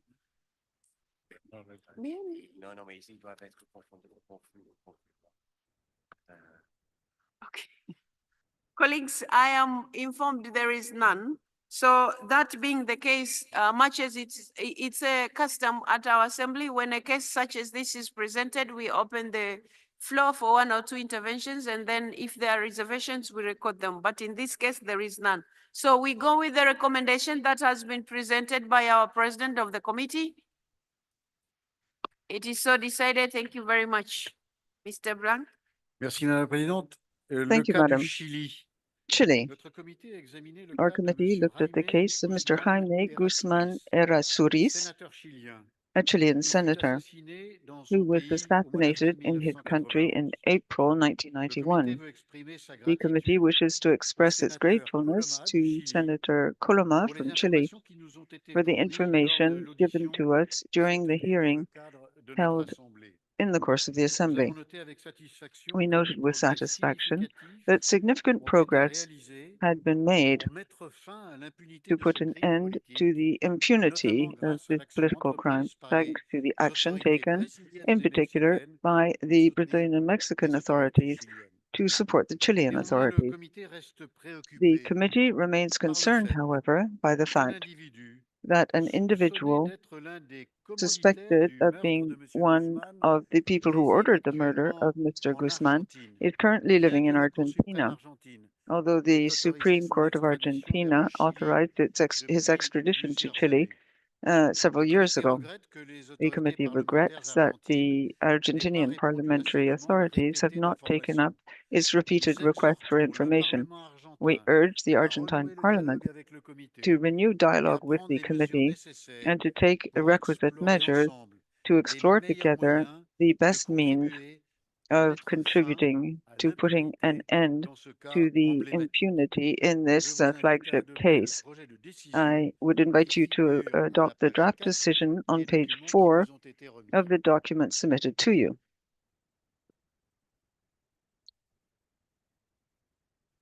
Colleagues, I don't see anybody requesting the floor, so we approve the recommendation by the President of the Committee. Thank you very much. It is so decided. Merci, Madame la Présidente. C'est le cas maintenant d'Israël. Thank you, Madam President. We now go on to Israel. We looked at the situation of Mr. Ofer Kassif, who is a member of the Knesset. He was initially the subject of arbitrary expulsion for having publicly supported South Africa in its request against Israel before the International Court of Justice. The expulsion order was not approved in a plenary session, and he was able to keep his seat at the Knesset as a result. However, the Committee of Ethics of Knesset decided shortly afterwards in November 2024 to considerably restrict the participation of Mr. Kassif in Knesset debates for 6 months for having expressed a political position against the policies and action of the State of Israel in Gaza. The committee considered that the decision taken by the Ethics Committee of Knesset against Mr. Kassif was arbitrary because it sanctioned him for having legitimately exercised his freedom of speech. The committee asks the Israeli authorities to fully re-establish the parliamentary rights of Mr. Kassif and to take the requisite measures to ensure his security and safety. I would invite you to adopt the draft decision on page 12 of the and 6 of the document submitted to you. Colleagues, I don't see any hands, so we approve the recommendation by the committee. It is so decided. Thank you very much. Merci, Madame la Présidente. Thank you, Madam. Pour le Kyrgyzstan, Kyrgyzstan. il y a un an, 1 year ago, the Council expressed concern about the arbitrary detention of Mr. Adakan Madumarov, an parliamentarian in the opposition party. He was arrested for facts that dated from 2009. The Council expressed its concern vis-à-vis the serious allegations of violation of the right to a fair trial and called on the authorities without delay to free Mr. Madurov and to protect his rights and mandate. While he was released on 26 April 2024, the same day, he was deprived of his term of office following a verdict of guilt without a condemnation to a stint in prison owing to the expiry of the statute of limitations. The committee deeply deplores that Mr. Madurov lost his term. He should never have been the object of a court case or sanctions. It is crucial that the Kyrgyz state take the requisite reforms to ensure that such cases do not occur in the future in order to guarantee the independence of the Parliament. I invite you to adopt the draft decision on pages 15 and 9 of the report submitted to you. Colleagues, I don't see any hands, so I take it that we approve the committee's recommendations. Thank you very much, Mr. President. Merci, Madame la Présidente. Le cas de la Libye. Thank you, Madam. Le Libya. comité vous soumet une The nouvelle committee décision qui is submitting a concerne le new cas de Madame decision concerning Siam Sergieva, Ms. Siam parlementaire Sergieva, libyenne, a qui avait Libyan été parliamentarian. brutalement enlevée She à was son domicile suddenly il y a 6 jours. removed from her home Le 6 comité years déplore ago. que l'enquête sur The committee l'enlèvement de deplores the Madame fact that Sergieva the inquiry into the en raison des défis considérables sequestration of qui sont Mrs. posés Sergeva à has l'ordre made no public progress. dans le pays. However, Le it is comité prie a instamment case les that is autorités widely known in the libyennes, public. et en We particulier urge le the Libyan procureur authorities, général, and in de particular the mettre en public œuvre pour prosecutor, faire la to lumière spare sur no son effort sort to shed et light donc on her garantir fate and to l'identité des guarantee responsables. and Au nom identify de notre the comité, il people continuera responsible. de faire tout son The possible committee will continue to pour do its établir utmost la vérité to dans le cas de establish the Madame truth in the Sergieva, case of en Mrs. coopérant avec les Sergiwa mécanismes des by Nations Unies, cooperating with the les UN groupes tierces mechanisms parties and other qui sont third parties susceptibles de faire avancer le cas. that Je may vous make it invite à adopter possible le to projet de make progress décision on qui this figure case. I en suggest you pages adopt the 18 draft et decision 13 on des pages documents 18 qui vous and sont entre 13 remis. of the documents submitted to you. Colleagues, we approve. Thank you very much, Mr. President. Merci, Madame la Présidente. Le Thank you, Myanmar. Madam. Myanmar. Le comité a examiné une fois The encore committee des has once cas au again Myanmar looked at qui concernent cases in 82 Myanmar parlementaires concerning qui ont été 82 victimes de parliamentarians who were the représailles en victims of raison de leurs reprisals activités owing parlementaires to their à la parliamentary suite du coup d'État de activities 2021. following the 2021 10 coup d'entre d'etat. eux ont trouvé la 10 mort of them alors qu'ils have essayaient d'échapper à died. leur They were arrestation. trying to Et escape 18 arrest, sont and aujourd'hui détenus en 18 secret are dans des currently conditions held in secret préoccupantes au in vu des disquieting allégations conditions, de given the torture qui ont allegations of été formulées torture, par des témoins which de were ces crimes, formulated by ainsi witnesses que of le these rapport du crimes, rapporteur as well spécial as the des report of Nations the Unies Special Rapporteur of the sur UN la situation des droits de on l'homme the au Myanmar. situation of human rights in Nous Myanmar. nous joignons de nouveau à son Once appel again, à we la join this solidarité avec le appeal peuple du for Myanmar solidarity with the qui people of endure Myanmar d'atroces souffrances who dans are le cadre enduring d'une guerre horrible civile qui fait suffering rage in the depuis case of a 4 ans, civil war that has sans been compter raging les for 4 séquelles years, du not to tremblement de mention the terre du 26 sequelae mars. of the earthquake Chers on the collègues, 26th March. nous Dear n'avons pas colleagues, fait assez pour résoudre cette we crise. haven't done enough to Nous solve this pouvons et crisis. nous devons faire We davantage can and we must pour do faire en more sorte que to nos ensure confrères that et nos our colleagues consoeurs soient libérés, comme are l'exige la released résolution in accordance with 2669 Resolution du Conseil de sécurité 2669 de of the l'Organisation des Security Nations Council Unies. of the Madame UN. la Présidente, avant de procéder Madam au vote, President, before j'aimerais moving vous on demander to d'accorder a la vote, I parole à would un ask you parlementaire to give the du floor to a Myanmar parliamentarian pour from qu'il fasse Myanmar un bref so that he témoignage can uh, sur ce cas, bear si vous voulez testimony bien l'accepter. to this case. If you would entertain this request. Thank you. Okay, now, Myanmar, I'm informed by the president that you're in the room and you would like to take the floor. So I'm going to yield to his requests. Myanmar, you would like to take the floor? Yeah, thank you. 2 minutes, please. Thank you, Madam Chair and Mr. Secretary General and colleagues. I appreciate and thank you for the decision and strong recommendation from Committee on Human Rights for Parliamentarians. And urging the international community to do more to put an end to the crimes committed by the military and to ensure the current conflict comes to an end as soon as possible. And please support and speak out to release all the prisoners, political prisoners, parliamentarians, including the Aung San Suu Kyi and President U Win Myint, without delay. Thank you very much for all your unwavering support, unity, and standing together with our people in Myanmar. Thank you very much. Thank you very much for that intervention. So, colleagues, the president, before requesting that I give the floor to Myanmar, he had laid down a number of recommendations. So do we approve those? Thank you very much. It is so decided, Monsieur le Président. Merci, Madame la Présidente. Je Thank passe you, maintenant au Madam. cas Now I'd like to go on to the case of Uganda. Concerning Uganda, the committee examined the 3 cases it has before it and decided to propose new decisions to the Governing Council for 2 of these cases. The first decision concerns the cases of Mr. Muhammad Segerinya and Alan Aloysius Sewanyana, 2 opposition parliamentarians, initially imprisoned and then released subject to bail. According to the complainant, they were the object of legal proceedings of a political nature and subjected to torture during their detention.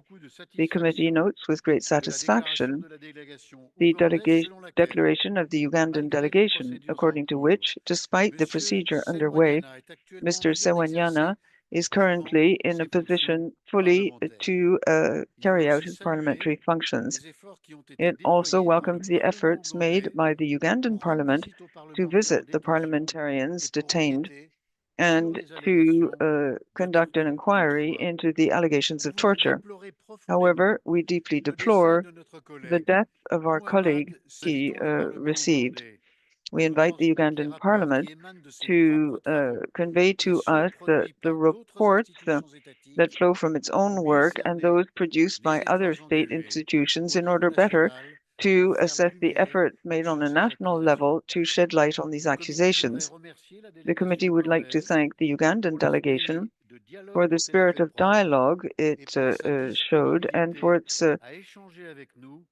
its availability in terms of talking with us during the present assembly. We welcome the reiterated assurance concerning the welcoming of a commission of our committee in Uganda as soon as possible. This visit will be an important stage in deepening our cooperation in the quest for solutions to the cases underway, including that concerning the impunity surrounding the acts of torture undergone by 4 former parliamentarians and a parliamentarian who still holds a mandate in the course of their detention in 2018. I invite you to adopt the draft decision on pages 45 and 22 of the English and French versions, respectively. Colleagues, do we approve the recommendations by the committee? Thank you very much. It is so Merci, decided. Madame la Présidente. La deuxième Thank you, décision Madam. The second decision concerns the situation of our colleague Betty Nambuz, who was violently aggressed and mistreated by state security agents while she was attending a parliamentary session in September 2017. She was then arrested and underwent inhuman treatment in the course of detention. To date, our colleague still suffers from the sequelae of these violent acts. According to the information in possession of the committee, those responsible for these acts have not been taken to court. We call on the Ugandan authorities to take all the requisite measures to guarantee that justice is handed down as soon as possible. I invite you to adopt the draft decision on pages 48 and 25 of the English and French versions. Colleagues, we approve the recommendation. Thank you very much. It is so decided. Merci, Madame la Présidente. Le Thank cas you, maintenant de Madam. la République démocratique Now du we can Congo. go on to the Democratic Le Republic comité of a Congo. examiné 2 cas The committee concernant examined 2 la cases République concerning démocratique du the Congo, Democratic Republic des of cas relatifs à Congo la situation de pertaining to Monsieur the situation of Jean-Marc et de Kabund Monsieur and Mr. Okende. Cherubin Okende. Le comité a pris note The committee de la noted libération de the Monsieur release of Kabund Mr. au mois Kabund de in février February 2025 2025 après 3 années de after 3 détention years pour in avoir critiqué detention for le having chef de criticized l'État. the head of state. Bien qu'il salue son Although acquittement, it welcomes le his comité rappelle acquittal, que the Monsieur committee Kabund recalls that a Mr. été Kabun condamné à was une lourde condemned peine de to 7 ans a d'emprisonnement very heavy sentence, 7 years in prison, simply for having exercised his right to freedom of expression. The committee would like to receive information on the procedure which led to this result, the revision which led to this result, and once again calls on the authorities to reinforce protection of this fundamental right. I would like to invite you to adopt this draft decision on pages 6 and 28 of the English and French versions. Colleagues, we approve the recommendation. Thank you very much. It is so decided. Le comité The committee also examined the case of Mr. Cherubin Okende, an opposition parliamentarian who was found assassinated by a bullet in his head in his car. The committee deeply deplores the absence of concrete measures to establish the truth about this case, in particular the lack of transparency on the part of authorities, which so far have not transmitted the legal inquiry report and the conclusions of the international team. Given the absence of information from the Congolese authorities, the committee would like to draw closer to the authorities of Belgium and South Africa and MONUSCO in order to obtain a copy of their conclusions concerning the death of Mr. Okende. I would invite you to adopt the draft decision on pages 9 and 31 of the English and French versions. Colleagues, we approve the recommendation. Thank you very much. It is so decided, Monsieur le Merci, Président. Madame la Présidente. Thank you, Madam. Je voudrais aborder maintenant le cas Now du I would like Sénégal. to go on to Senegal. S'agissant du Sénégal, le comité a Senegal. examiné The deux committee cas, examined two celui cases, de Monsieur that of Khalifa Mr. Sall Khalifa depuis Sall 2017 since et celui de Monsieur Ousmane 2017, Sonko and that of Mr. depuis Usman 2021. Sonko, Dans les deux a case affaires, we have had before us les since préoccupations 2021. portaient sur des In both allégations instances, de our violation concerns du droit allegations à un of the procès équitable violations of the dans right le to a cadre fair de procédures process judiciaires in the à case of caractère politique. court cases of a very Dans les deux political cas, nature. les In both parlementaires cases, the concernés avaient perdu parliamentarians leur mandat, concerned ils avaient lost été emprisonnés their term et of ils avaient vu office. leurs They droits were politiques imprisoned restreints. and their political rights were Aujourd'hui, restricted. la situation au Currently, Sénégal the a situation in profondément Senegal évolué et le has comité se greatly réjouit changed, and the de committee constater que les deux anciens députés welcomes the sont fact désormais that the libres, two former qu'ils ne font l'objet parliamentarians are now d'aucune free, procédure pénale are not et qu'ils subject jouissent to any legal pleinement de leurs droits proceedings, and politiques. fully can Monsieur exercise Khalifa their Sall a political pu se rights. présenter Mr. comme Khalifa candidat Sall sans was able to délai stand et mener une as a fully campagne fledged candidate lors and de la conduct dernière a élection campaign présidentielle, during the last tandis presidential que Monsieur election. Ousmane Mr. Sonko Usman Sonko occupe désormais la is fonction currently de Premier ministre the Prime de son Minister pays. of his country. Le comité accueille avec une The grande committee welcomes with satisfaction great le règlement satisfaction the positif de ces positive deux cas. settlement of these Il two voudrait remercier cases les autorités and wishes to parlementaires thank the pour parliamentary leur authorities for coopération their constante ongoing et aussi les cooperation. féliciter It also pour le rôle congratulates them on the déterminant decisive qu'ils ont role joué they dans la played recherche de ces in the solutions. quest for these Je solutions. vous invite I à would call upon adopter you to le projet adopt de the draft décision decision qui figure on en pages pages 26 et 26 and 34 34 des documents qui of vous ont the été English remis and French pour le cas versions de Monsieur Sall, for the case of ainsi Mr. qu'en Stahl, page 28 and page 28 et en page and 36 pour le 36 cas de Monsieur concerning Sonko. Mr. Sonko. Colleagues, I don't know whether, is that Senegal? Okay, before we take a decision, Senegal has requested for the floor. Please, you have the floor. Monsieur le Président? President, Sorry, Senegal. You can have a seat if you want. You can have a seat if you want. Ah, pardon. If you want, you can have a seat. Senegal, you have the floor. Yes, merci beaucoup, Madame la thank you very Présidente. much, President. Merci beaucoup, Monsieur le Président Thank you, du Comité sir. des droits de l'homme des parlementaires. Head of Moi, the personnellement, Committee on en the tant que Human Rights of président Parliamentarians. délégué à l'Union As interparlementaire du Sénégal, j'avais head of écrit delegation to the un IPU, discours I que j'avais wrote a prévu speech de prononcer that I had planned to à make mon nom, mais finalement, in je my own viens de personal capacity, recevoir but I have just received un message du président a Ousmane message Sonko, from President qu'on vient Usman de Sonko, m'envoyer directement who pour has que sent me je vous this le lise. message directly so that I Alors, can read it out il to you. dit, He says, Mesdames, Ladies and gentlemen, members of the IPU, distinguished parliamentarians from around the world, it's with deep emotion and great gratitude that I'm taking the floor today to thank you from the bottom of my heart. In my personal capacity as Osman Sonko, and on behalf of my family, my lawyers and my colleagues and all those who believed in justice, I would like to warmly thank the Committee on the Human Rights of Parliamentarians for its constant engagement in monitoring my case. In the most difficult moments, when I was detained and faced with the court case,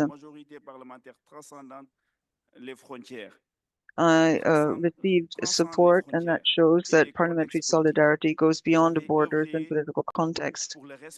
You fought for the respect of my rights in a very constant human way. The committee has been able to close this case following my release, and I have recovered all my rights. That is the victory for justice and also the principles we defend together as part of this great international parliamentary family. I wish to thank all the members of the IPU and in particular the Committee on the Human Rights of Parliamentarians for your solidarity and unflagging support for human rights and fundamental freedoms. Once again, I wish to thank you from the bottom of my heart. From the Prime Minister of Senegal. Mr. Chair, sorry, Mr. President, you can go back. Now, colleagues, the intervention wasn't a reservation, but it was to give us more positive notes about the good work that the committee is doing and how they followed up on these cases. And now one of those two people who were suffering in Senegal is the Prime Minister. So that was the intervention. So we approve, colleagues. Thank you very much. So the two cases are now out of the committee because changes have happened and positive changes. Thank you very Merci, much. Madame la Présidente. Je voudrais dire d'abord, avant de reprendre mon propos, que nous sommes Thank très you. sensibles And au before I remerciement que vient de go nous on, adresser I'd just like to say le how touched I Sénégal, am by parce que the cela donne beaucoup de crédit comments there au travaux by que la the communauté des droits de representative l'homme of Senegal, because et it cela really démontre shows how important avec our work is in persévérance the sur un travail de Human plusieurs Rights années, Committee, and it shows that nous with pouvons obtenir des résultats très perseverance sensibles et and with notamment hard work over a les number of libérations years, we des can collègues parlementaires make qui sont progress emprisonnés and et qui sont maltraités. really Je help voudrais maintenant some donner of le cas our de la colleagues who are Somalie. imprisoned En or Somalie, threatened. Monsieur Anyway, let's Abdoulaye move on Habib to Somalia. vient And d'être in privé Somalia, de Mr. son mandat Abdullahi par le Habib président du Parlement. has seen his Selon le mandate. plaignant, He's been cette deprived of décision his parliamentary unilatérale est mandate abusive, by the car Speaker of Parliament. l'exclusion de And membres according du to the Parlement complainant, this ne unilateral relève pas decision de la compétence is du unfounded président because et de excluding members of l'ensemble des Parliament membres du is Parlement. not Le within comité the remercie la délégation somalienne remit d'avoir of fait part the de son Speaker, point de vue lors d'une but audition. should be the decision of Cela all étant, the le members of comité Parliament. déplore que And the le committee mandat de thanks the Monsieur Somali Habib delegation for ait having été expressed révoqué its au view motif during the qu'il hearing. avait The manqué committee plusieurs deplores séances that Mr. parlementaires, Habib's mandate alors has been même que revoked les um, autorités on the savent qu'il grounds fait that he missed l'objet a number of de parliamentary menaces sessions, qui even though the justifient de ses authorities absences. know about Il the est threats indispensable que la to Somalie him procède aux that réformes nécessaires pour were the veiller à ce reason que de for tels cas ne his se absence reproduisent on those pas, occasions. And it's afin de vital that garantir Somalia l'indépendance du does undertake the Parlement necessary et reforms l'avenir to ensure démocratique du that these pays. cases do not Je occur vous invite again à in adopter order le to guarantee projet de the independence of décision the parliament and qui the figure aux democratic future pages of 30 the country. et And I invite 38 you des to rapports qui vous adopt ont the été draft remis. decision on pages 30 and 38 of the English-French reports. Colleagues, we approve. Thank you very much. Merci, Madame la Présidente. Le cas de la Tunisie, le Thank you comité very a much également indeed. examiné Moving on le to cas de Tunisia, Madame the Abir committee Moussi, also considered the case ainsi of qu'un dossier Ms. collectif Abir Moussi qui and a concerne collective plusieurs autres anciens case membres concerning du Parlement a number tunisien. of other former members of Le the comité Tunisian regrette parliament. profondément The committee l'absence d'informations concrètes deeply des autorités regrets the tunisiennes absence of au specific sujet des anciens information députés from the Tunisian tunisiens authorities au about the motif Tunisian de la parliamentarians séparation des pouvoirs. on the S'agissant grounds de Madame Abir that there is Moussi, the le separation of comité a powers. pris note de la condamnation de With ses regard to agresseurs Abir Moussi, the tout en committee estimant has taken note of the fact that attackers were found guilty, but their sentences are far below what should be expected by the Tunisian criminal code for that type of offense. The committee is very concerned by Ms. Moussa's detention,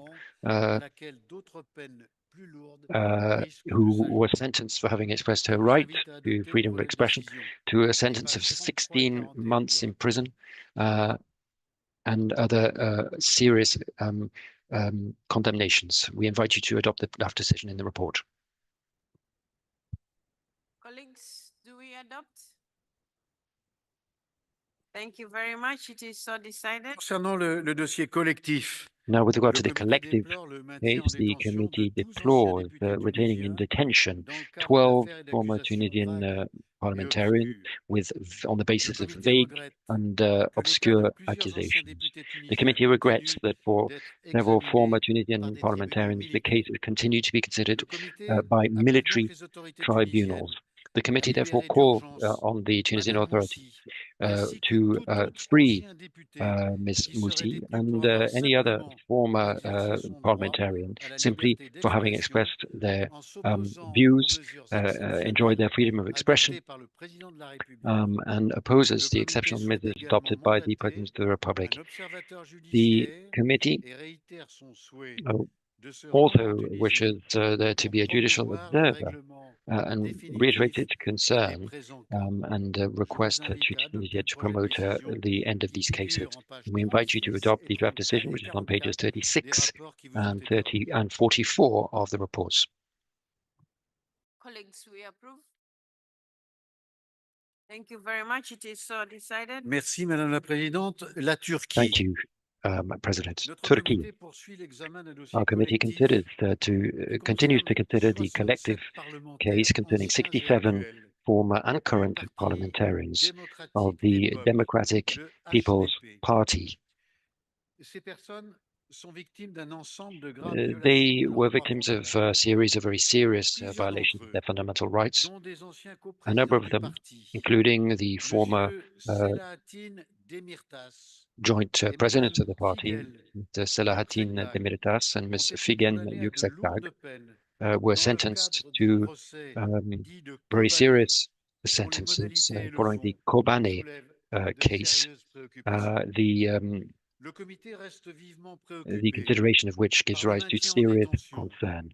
The committee remains seriously concerned by the detention of 6 former parliamentarians and the fact that others continue to be subject to legal proceedings simply because they exercise their legitimate political activities in the context of their mandate. Once again, we call on the Turkish authorities to immediately release them when that is justified and to provide us with some tangible information on what has been done to justify their sentences.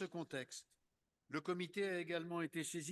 this context, the committee has received a further complaint concerning 39 other opposition parliamentarians, either former or current.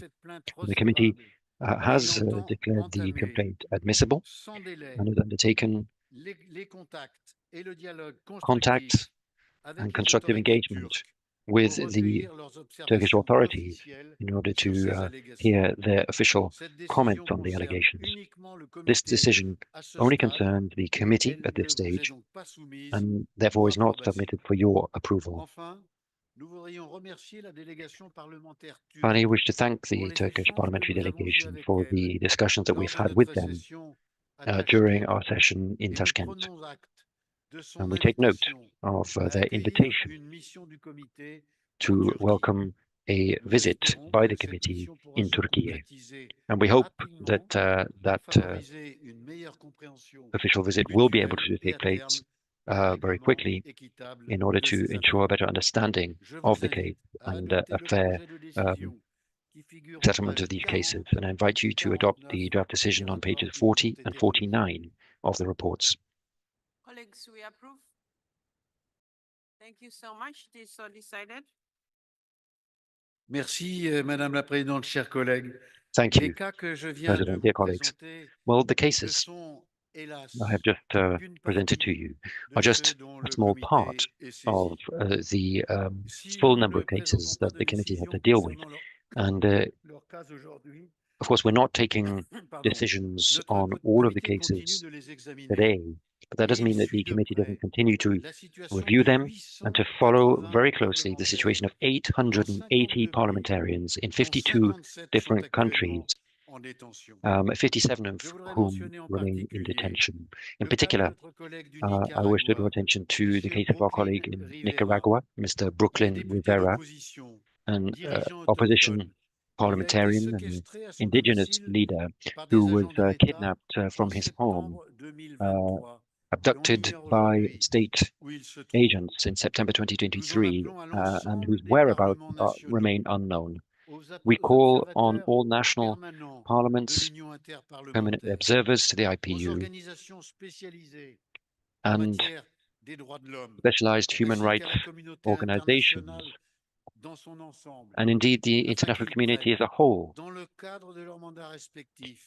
in their respective mandates, to take emergency and tangible measures to engage a constructive dialogue with the government of Nicaragua in order to try to settle this case as quickly as possible. I'd also like to draw your attention to cases concerning Pakistan, where several parliamentarians remain subject to arbitrary detention, in spite of the calls from this council to release them as quickly as possible. So, colleagues, in view of the unprecedented number of cases brought to our attention, it's quite clear that parliaments and democracy itself are in danger. They are under threat, and it's our collective duty to try to defend them as strongly as possible and with great determination. And I'd call on all of you, when you get back to your parliaments, to draw attention to this matter among your colleagues so that we can see true parliamentary solidarity. Together, we must raise up our voices for all of our colleagues around the world who are no longer heard today because they have been imprisoned, because they are threatened, or the subject of forced disappearance. Let's not forget that we cannot remain silent. Thank you very much indeed for your attention.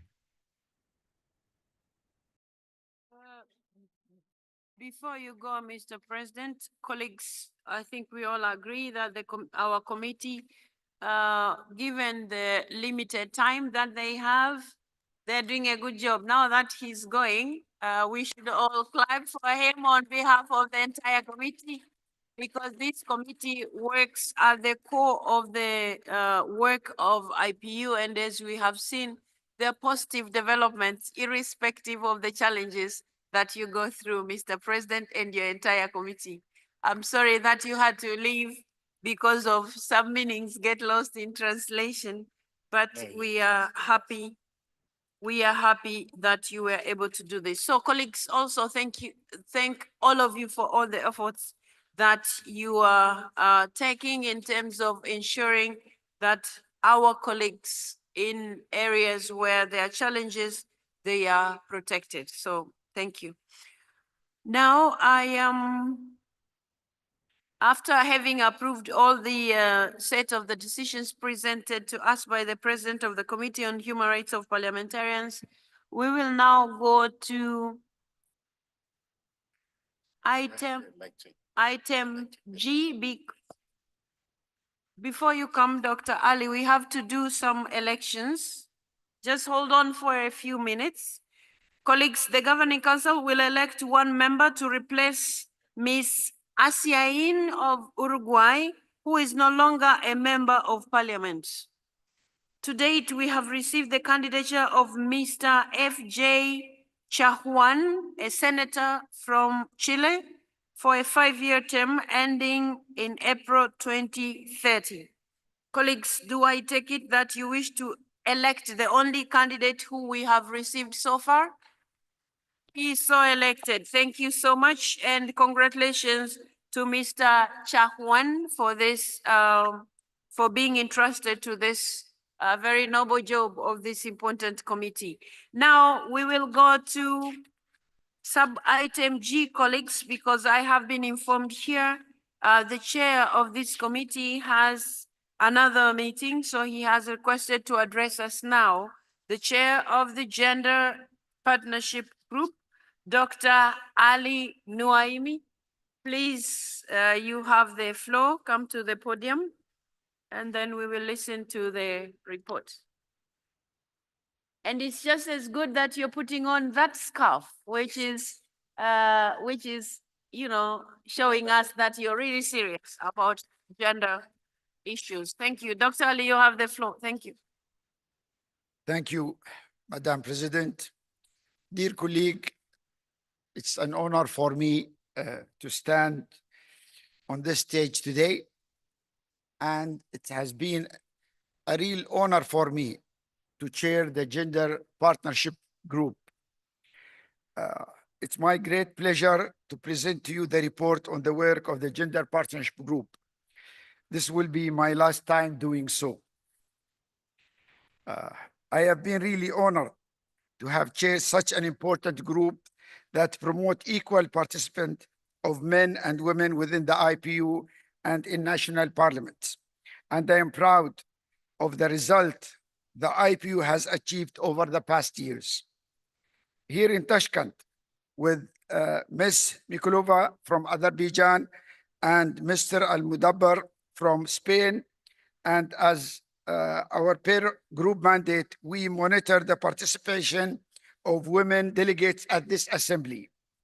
As of yesterday, 37.4% of the delegates presented here were women. This is the best percentages achieved in the past 5 assemblies. This is less good as the last assembly, when we had a record low of 7 all-male delegation and 2 all-female delegation composed of at least 2 members. So we know we can do better. And it is our common responsibility to make sure that we progress in this regard. We also looked at the balance gender of the delegation. For the second time in a row, we have reached a record high of 49 delegations that were gender balanced, meaning that they include at least 40% women or 40% men. I would like us to pay tribute to the 49 gender balanced delegation that were within the 40-60% ratio. Please let us give them a round of applause.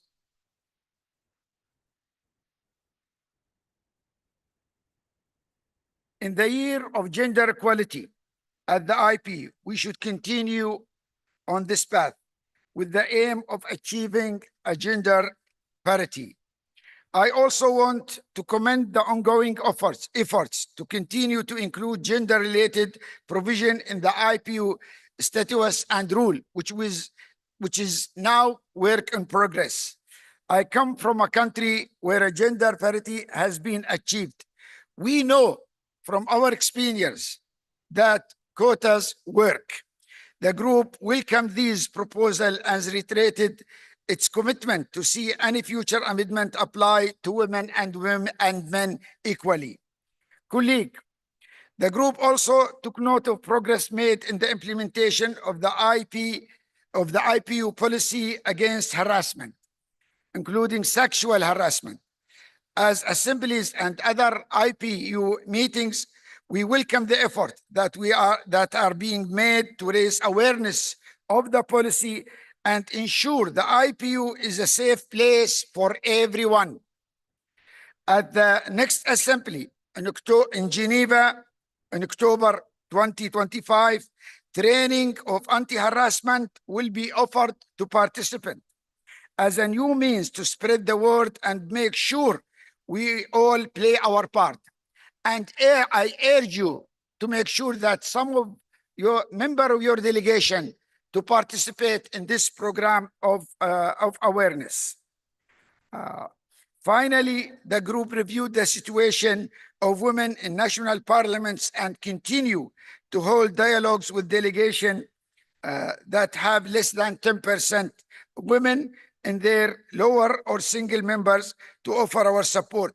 We are particularly concerned by the slowdown in progress toward gender parity in parliaments and the rollback women in participation in a number of countries.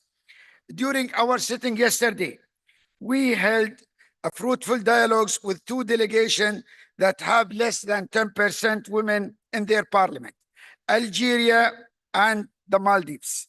I want to thank both delegations for such a frank and an open dialogue. And we were very happy in the committee to hear the pathway that they are planning to proceed with to promote the gender partnership in their both parliament. And this is where it's very important that the speakers in this parliament and all parliaments, they have to play their role as leader.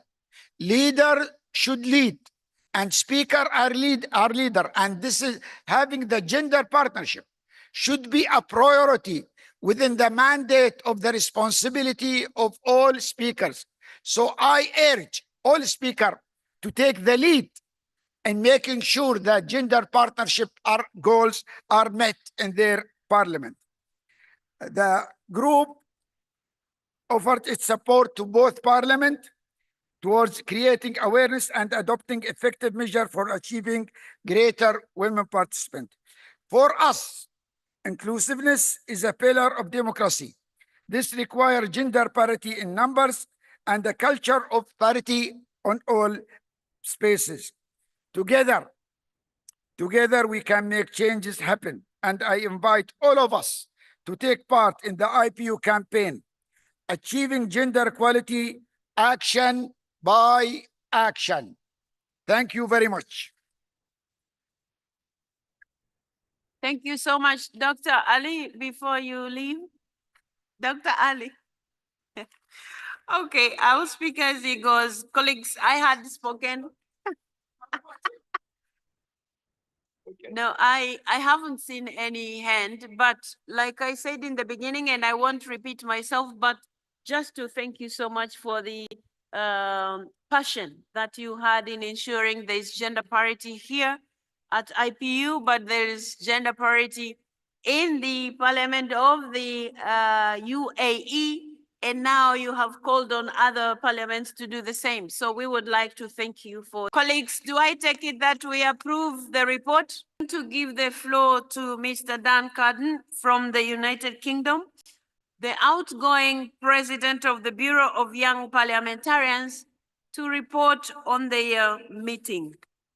But also because where he was seated, for him to have reached the floor, it will take some time. I would like to congratulate him for the good work that he has done to the IPU and also ensuring that the young members of parliament have a voice here. So, Mr. Dan Carden, you have the floor. Thank you, Madam President, Mr. Secretary General, dear colleagues. This is my final duty as President of the Bureau of Young Parliamentarians. The Forum of Young Parliamentarians met on the 6th of April with nearly 50 young MPs from 42 countries. 36% of the MPs were women, and this was our first assembly since the age limit for young MPs was reduced to under 40 years of age, and about 15 parliaments to think ahead to bring members of parliament who are in their 20s and in their 30s to future assemblies so that we can reach the target of having 25% of all delegates being young members of parliament in future. With this Bureau's mandate concluding at this assembly, we reflected outside of parliament. At our forum, we were delighted to welcome the IPU President and Secretary General to our opening. And can I thank you for all of your support over the last 2 years. We also took stock of youth participation around the world, including new launches of the I Say Yes to Youth in Parliament campaign in Namibia and Tanzania. Thank you, Madam President, for your support for that campaign in your own country. And we also heard of efforts in countries like Uzbekistan and Egypt to more actively involve youth parliaments and youth councils in the work of their national legislatures. We brought our youth perspectives to the Assembly's general debate, emphasising the need for social development programmes in healthcare and education and the importance of economic empowerment for young people. We also called for more targeted policies focused on minorities and those in vulnerable and marginalised communities. Youth overview reports to this Assembly's resolutions were also presented. We called for a just and durable two-state solution and highlighted the critical importance of youth participation in peace and security efforts, in line with the UN Security Council Resolution 2250. And our forum elected a new bureau to serve for the next 2 years. And that bureau then elected a new president, Ms. Noor Abu Ghosh from Jordan. Can I ask that we all give Noor a big round of applause as new president of the Forum for Young Parliamentarians? Noor, could I ask you to come and join me at the podium? Before I hand over the floor, allow me to say what an honour it has been to serve as president of the Bureau for the past 2 years. I think the young MPs and I want to thank the young MPs who have supported me on the Bureau and the IPU leadership for their support and collaboration during that time. And Noor, may I wish you all the very best as you take our work forward. Once again, could we congratulate the next president of the Bureau of Young Parliamentarians. Thank you, Noor. Thank you, Dan, for your leadership these past 2 years. I am deeply honored to have been elected as the president of PRIO, and I look forward to building on the medium we have created to take our youth movement forward. To conclude with the report, at our forum, we appointed Kamal Eitmek from Morocco to prepare the youth overview report on the topic of illegal adoption, which will be discussed at the next assembly in Geneva. Thank you all.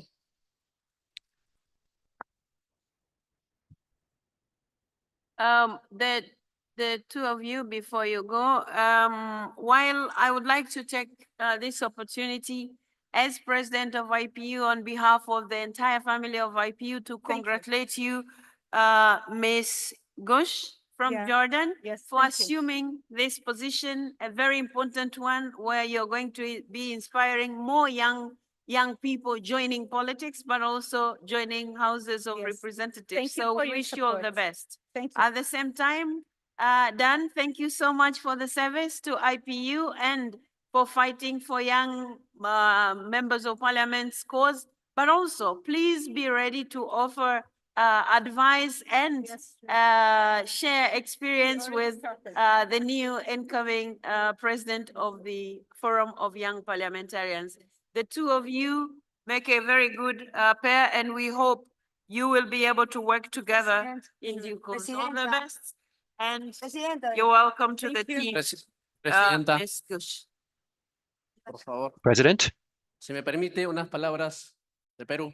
could I say a few words on behalf of Peru? Before you go, Peru has something. You can have seats. Peru, you have the floor. Hablo, ¿no? Presidenta, Yes, muchas President. gracias. Thank you very much indeed.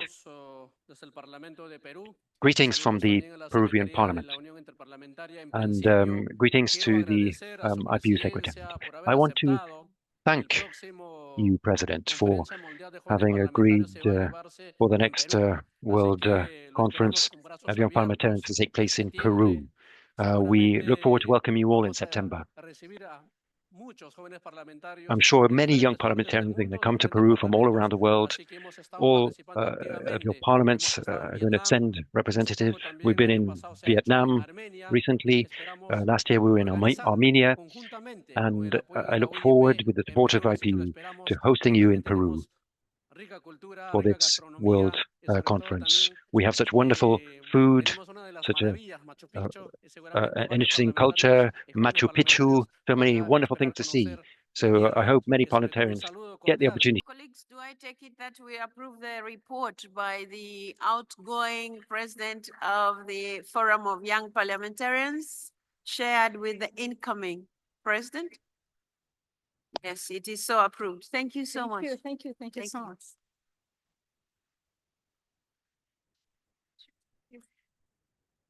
Colleagues,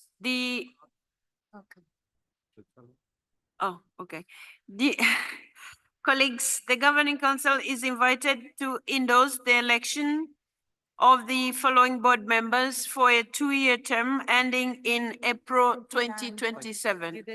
As we have just heard now that Ms. Gush from Jordan has been elected president of the board, and we have just congratulated her. And according to Rule 5, Sub-Rule 3 of the Forum's rules, the Bureau shall be composed of 2 representatives from each of the IPU geopolitical groups, a man and a woman below the age of 40 years.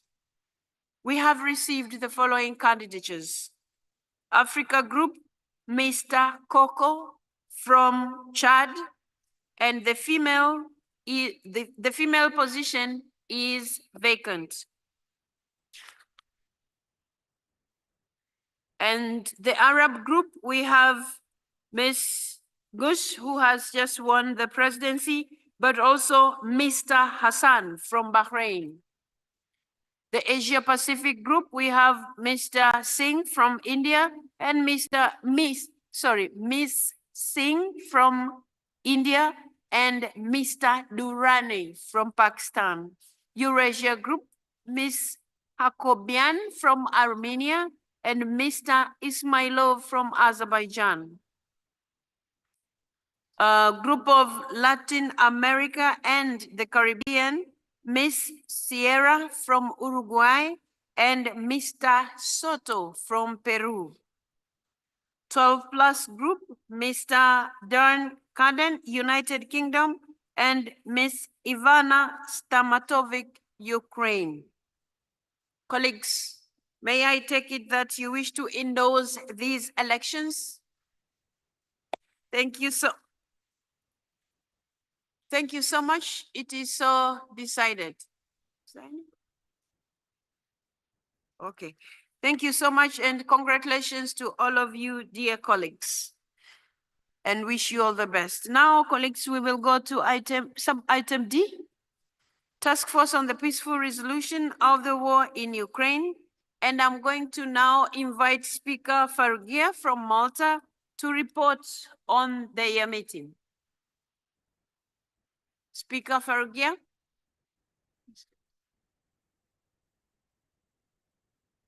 Oh, okay. So he's on his way here. And while he's coming, I would like to also thank him in advance for the good work that this task force is doing, irrespective of the challenges, but you're doing a good job. So Speaker Farugia, you have the floor. Thank you. Thank you, Madam Chair. Since the establishment of this task force in March 2022, the task force on the peaceful resolution of the war of Ukraine has worked to foster political dialogue in support of peace-building efforts, while exploring possible avenues for cooperation to help address the humanitarian consequences of this conflict. The task force remains deeply concerned about the ongoing war, which has resulted in the widespread destruction of critical infrastructure and a tragic toll in human lives on both sides. At its 13th meeting held in October 2024, the task force initiated discussions with both delegations on 5 individual cases involving children relocated from Ukraine to the Russian Federation. It has also held an exchange with a representative of the Ukrainian Parliament Commissioner for Human Rights, and the task force welcomed the constructive tone of the discussions, and in particular, the shared understanding expressed by parliamentarians from both countries that any children separated from their parents, siblings, legal guardians, or close relatives should be reunited with their families. Both sides also signaled the willingness to assist the task force in advancing this process. Following the meeting, the IPU Secretariat engaged in discrete consultations with the International Committee of the Red Cross to gain deeper insight into the legal and humanitarian dimensions of the issue, and also to explore potential pathways for addressing the cases in question. The task force also maintained ongoing contact with both parties, facilitating the exchange of information and also the legal perspectives related to the cases. The task force held its 14th meeting on the 7th of April this year here during the 150th IPU Assembly, and continued discussions with both delegations on the above-mentioned cases. The task force was encouraged by the fact that parliamentarians from both countries understood and underscored that any children who have been separated from their parents, siblings, legal guardians, or close relatives should be reunited with them, as well as the readiness to assist the task force in this process, including on any new cases presented. The task force also noted that recent months had seen a marked acceleration of global developments and diplomatic efforts aimed at addressing the war in Ukraine, and secured a negotiated solution to the conflict. In keeping with the IPU's founding mission to provide a platform for parliamentary diplomacy and dialogue for peace, and as the last remaining forum where both Russian and Ukrainian parliamentarians continue to engage, the task force discussed with both delegations possible opportunities to complement governmental efforts already underway. These discussions also extended more broadly to matters related to European security and the potential role of parliamentary dialogue in fostering stability and mutual understanding.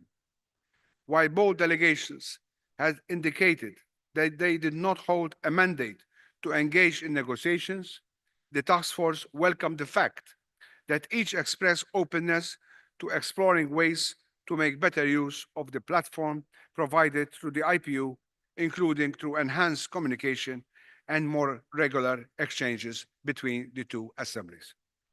Thank you very much.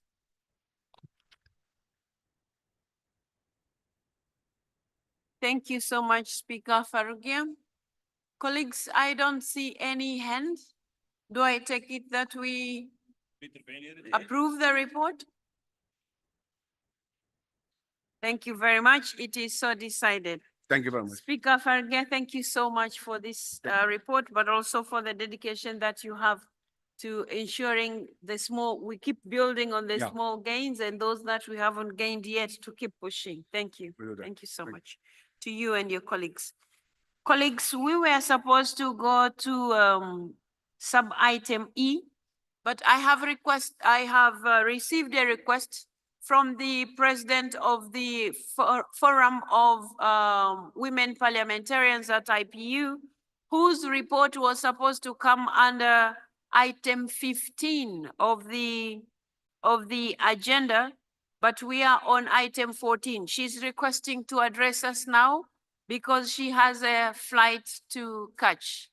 So colleagues, is that, I suppose, I don't see any hands, so I take it that you are all in agreement with this request. So I'm going to call Cynthia. Cynthia.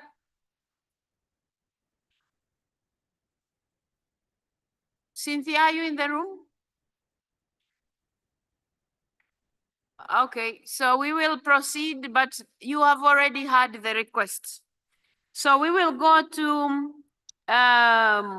item E, Committee on the Middle East Questions. Now I'll give the floor to Mr.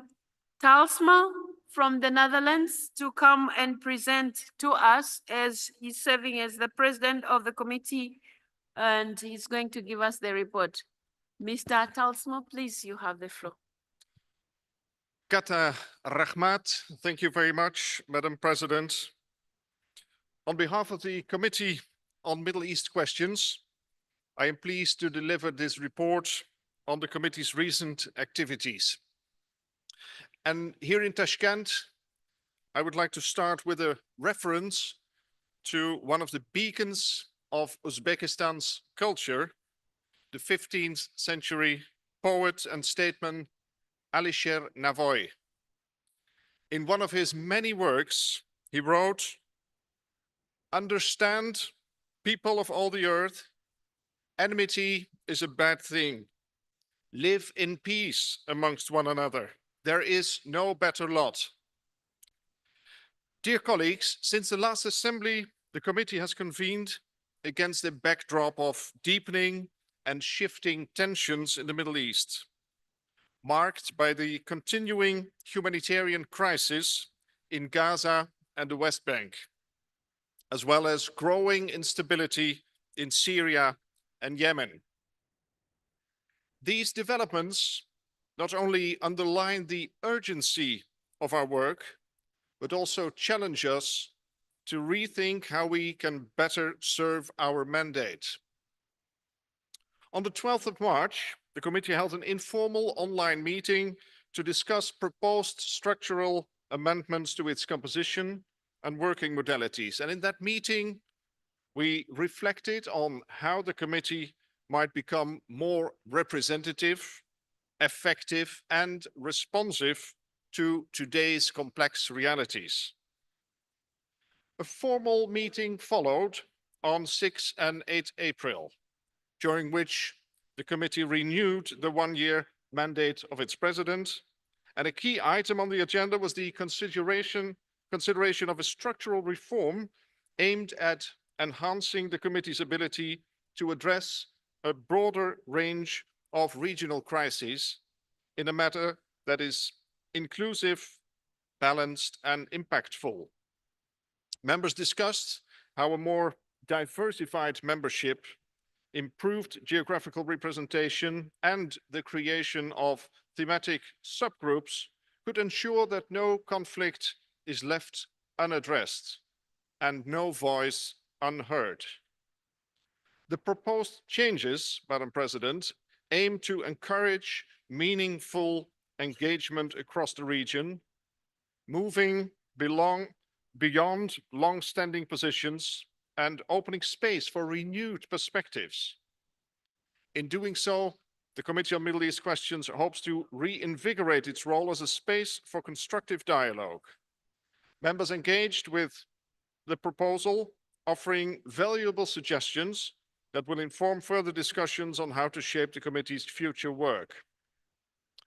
Importantly, the Israeli-Palestinian conflict remains central to the committee's mandate. But this initiative is also a call to acknowledge and respond to the growing number of crises that demand our attention. The committee also heard a compelling briefing from Mrs. Lorenzo, representative of the United Nations Relief and Works Agency for Palestine Refugees in the Near East, UNRWA, about the humanitarian suffering in Gaza and the West Bank. She spoke not only of the destruction and displacement, but also of the immense challenges faced by those striving to keep essential services running amid chaos. Her words were a sobering reminder of what is at stake and of the profound human cost of inaction. Members expressed deep concern and reiterated the vital and obviously irreplaceable role of UNRWA, not only as a lifeline for immediate relief, but also as a glimpse of hope for future generations. Education, healthcare, and stability are not luxuries. They are the building blocks of coexistence.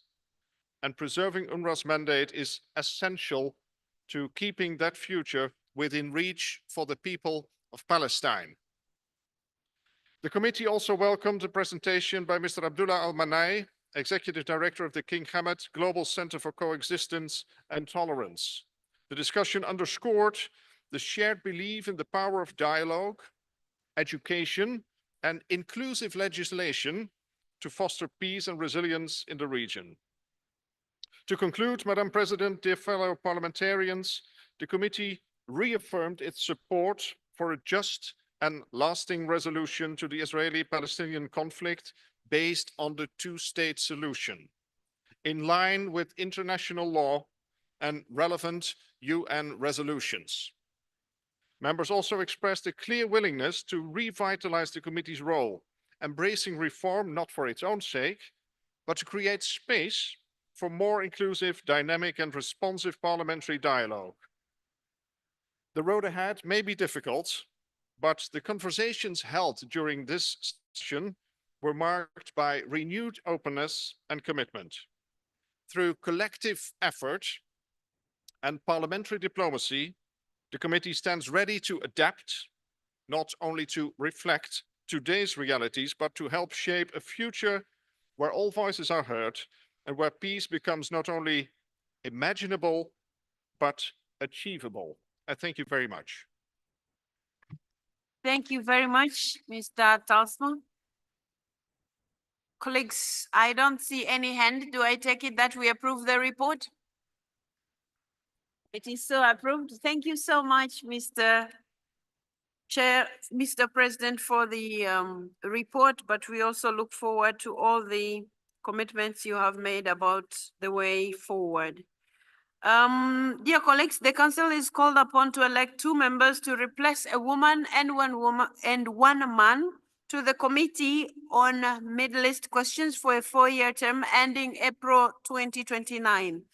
I should specify at this time that although the composition of this committee should reflect a diverse political representation, members of this committee are elected in their individual capacity, not as representatives of the parliament or a geopolitical group.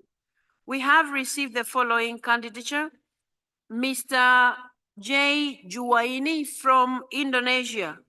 Colleagues, do I take it that we elect our colleague as presented?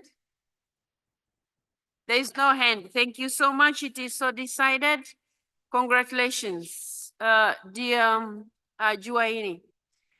Colleagues, we move to our next report, which is Committee to Promote Respect for International Humanitarian Law, and I'll take this opportunity to welcome once again Speaker Farugia, the Speaker of Malta, the President of the Committee to Promote Respect for International Humanitarian Law, to report to us about this meeting.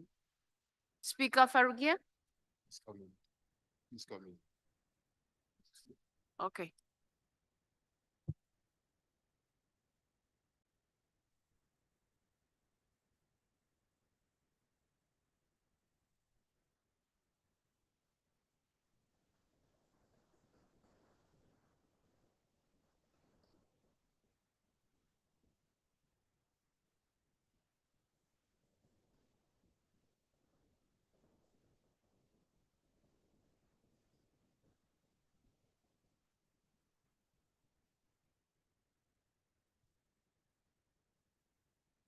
Thank you, Chair.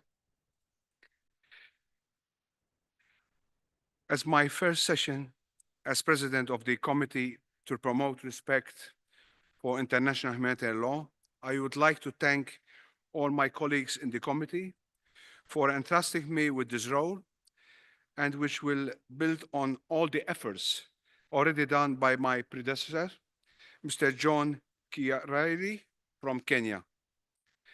I would like also to pay tribute to 3 outgoing members of the committee, the chairperson, the former chairperson, Mr. Kiari of Kenya, Mr. O'Neill of Australia, and Mr. Al-Salahi of Iraq, who are ending their team here in Tashkent.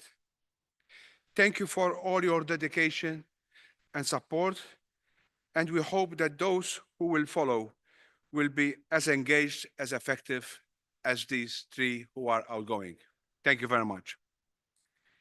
Colleagues, our session in Tashkent was yet again a very busy and engaged one, covering several topics, and I will not cover all of them. You find them in your report. However, it is suffice to say that we delved on issues of international humanitarian law, refugee protection, and also ending statelessness. With that, I would like to turn to 2 points that we discussed. The first concerned the situation in Myanmar, especially the situation of the Rohingya refugees. There are currently 1.5 million Myanmar refugees and asylum seekers in Asia and the Pacific. 1.1 million are stateless Rohingya, 3.5 million are internally displaced due to conflict. Thousands of people have died or been injured as a result of the earthquake that hit the country recently in March 2025, and 20 million people are currently living in impacted areas. The Rohingya community, in particular, have been subject to violence and marginalization in different contexts and have been forced to undertake dangerous boat journeys to flee the conflict. This has posed a high risk to their life. Myanmar remains among the world's most underfunded humanitarian response plans. Despite the efforts of the international community to bring accountability to the atrocities committed in this conflict, the people of Myanmar and the Rohingya community living in the neighborhood countries continue to suffer. Access to humanitarian assistance has been also impeded, and funding to life-saving air has been cut, and this will only lead to more suffering. And this is why we need our voice. We need all your voices as political leaders to put an end to this human tragedy. Please raise the situation of Myanmar and of the Rohingya community in your respective parliaments. And please support all assistance efforts to civilians affected by this conflict and the Myanmar refugees who are being marginalized in neighboring countries or even losing their life at sea. The second main topic of discussion concerned promoting respect of international humanitarian law. The ICRC, International Red Cross, has launched a global initiative to galvanize political commitment to the international humanitarian law, which aims to make international humanitarian law a political priority at global, regional, and domestic levels. And this, colleagues, I repeat, the aim is that international humanitarian law has to be a political priority, a political priority. This is in our hands.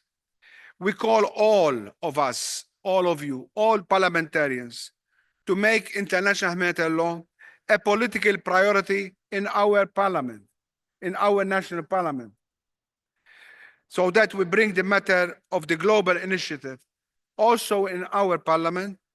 We identify priorities and also engage in discussions and actions at the national level. Respecting and ensuring respect for international humanitarian law must be a priority for all of us, all of us.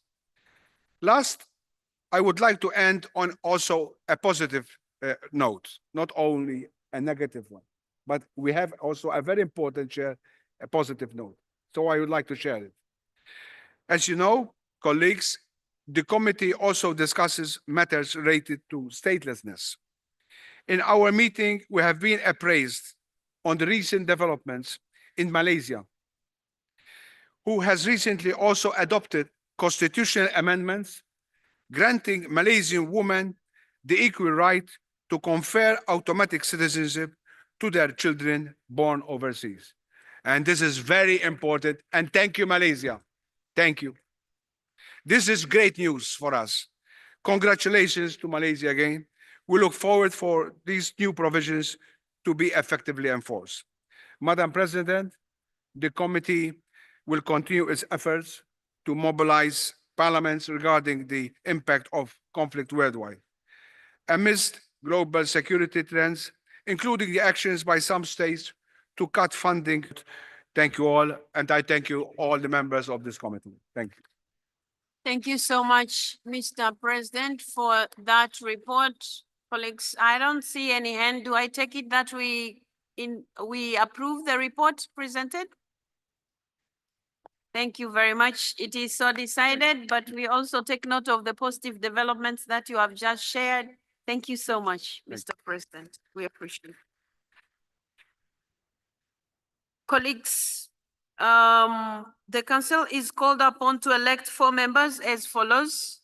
The African Group, 1 vacancy to be filled by a man to replace Mr. Kiaria of Kenya, whose mandate ends at the 150th Assembly. The Arab Group, 1 vacancy to be filled by a man to replace Mr.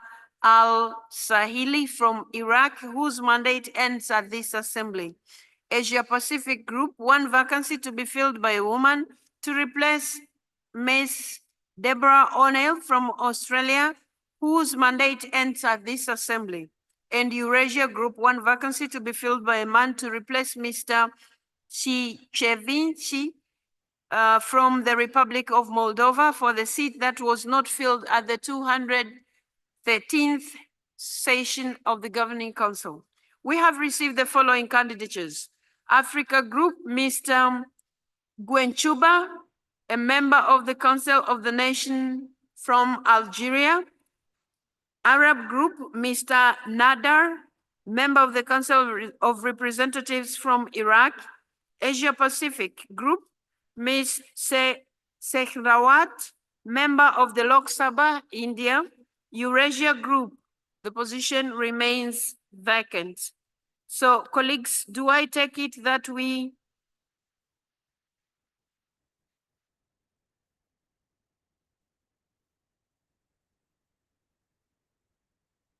colleagues, do I take it that you wish to elect these 3 candidates presented to you for these positions?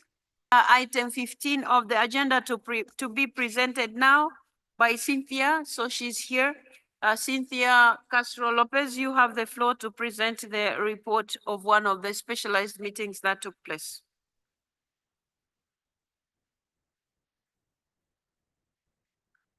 Thank you, President.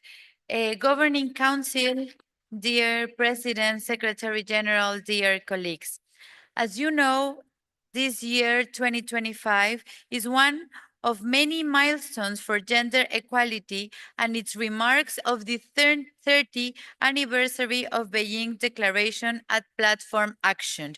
This happens at the time when we are witnessing slowed down progress in women's participation in parliament and rollback on women's and girls' rights. In this context, I am proud that our organization has identified gender equality as a priority theme of this year. I am thrilled that on this important occasion, we could hold the Global Conference of Women Parliamentarians in the first time of the history of IPU proudly in my country, Mexico. I have the immense pleasure and honor to host in my country this conference that was called under the auspices of the President, Claudia Sheinbaum. So from here, I want to thank the President of Mexico, Claudia Sheinbaum, for all her support to make the conference possible. President Claudia Sheinbaum, thank you so much for making this possible. I also want to thank President Tulia Axon and the IPU Secretary General Martin Chungong supporting the Conference of Women Parliamentarians. Dear President, dear Secretary General, my deeply thanks to York and your support also to the Executive Committee members. I also feel very proud and happy that so many of you were there. Thanks for your effort. Thanks for making budget to go. Thanks for traveling so many hours to be in this first conference. More than 389 members of parliament and 37 male members of parliament that were attending. Thank you so much, all my colleagues, to make it possible. Your participation, incredible, rich contributions, and unwavering dedication made of this conference not just a meeting, but a turning point for parity. So with this slogan, from Mexico to the rest of the world, mobilize parity, with all the support also of our speaker, Bernardo Fernandez Noroña. Thank you so much, the Speaker of Mexico, President Noroña, for all the support to make it this possible, and the coordinator of the parliamentary group, Adán Augusto López. So, of course, like any plan draw internationally, it will be need to adapt it to our context and realities, but it's a common goal to advance toward each at their own pace. So the plan is based in 3 actions. First is to achieve parity in numbers by electing equal numbers of women and men in parliament and ensuring diversity among all of them. Now, women, we are more than half of the population, and we are just represented in the 28% in parliaments. So we need to have the 50% of representation in parliaments.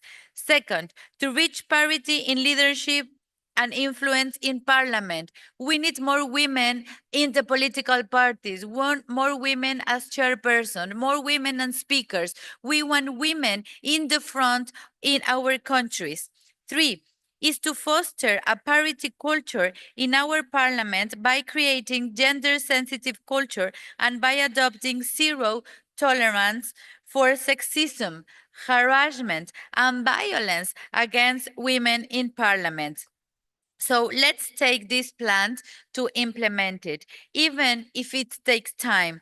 Let's put things on the right track. So now I ask you to work together so we can do it and we can keep working to have parity in the world. So this conference on Mexico, it was the first conference of women parliamentarians in the history of IPU, and we will be having the next conference of women's parliamentarians 2026 in Serbia with all your support. So this conference called for this plan of actions to be adopted by the Governing Council here in Tashkent. I hope you will all support this endeavor. Thank you so much for your support and your attention. Thank you.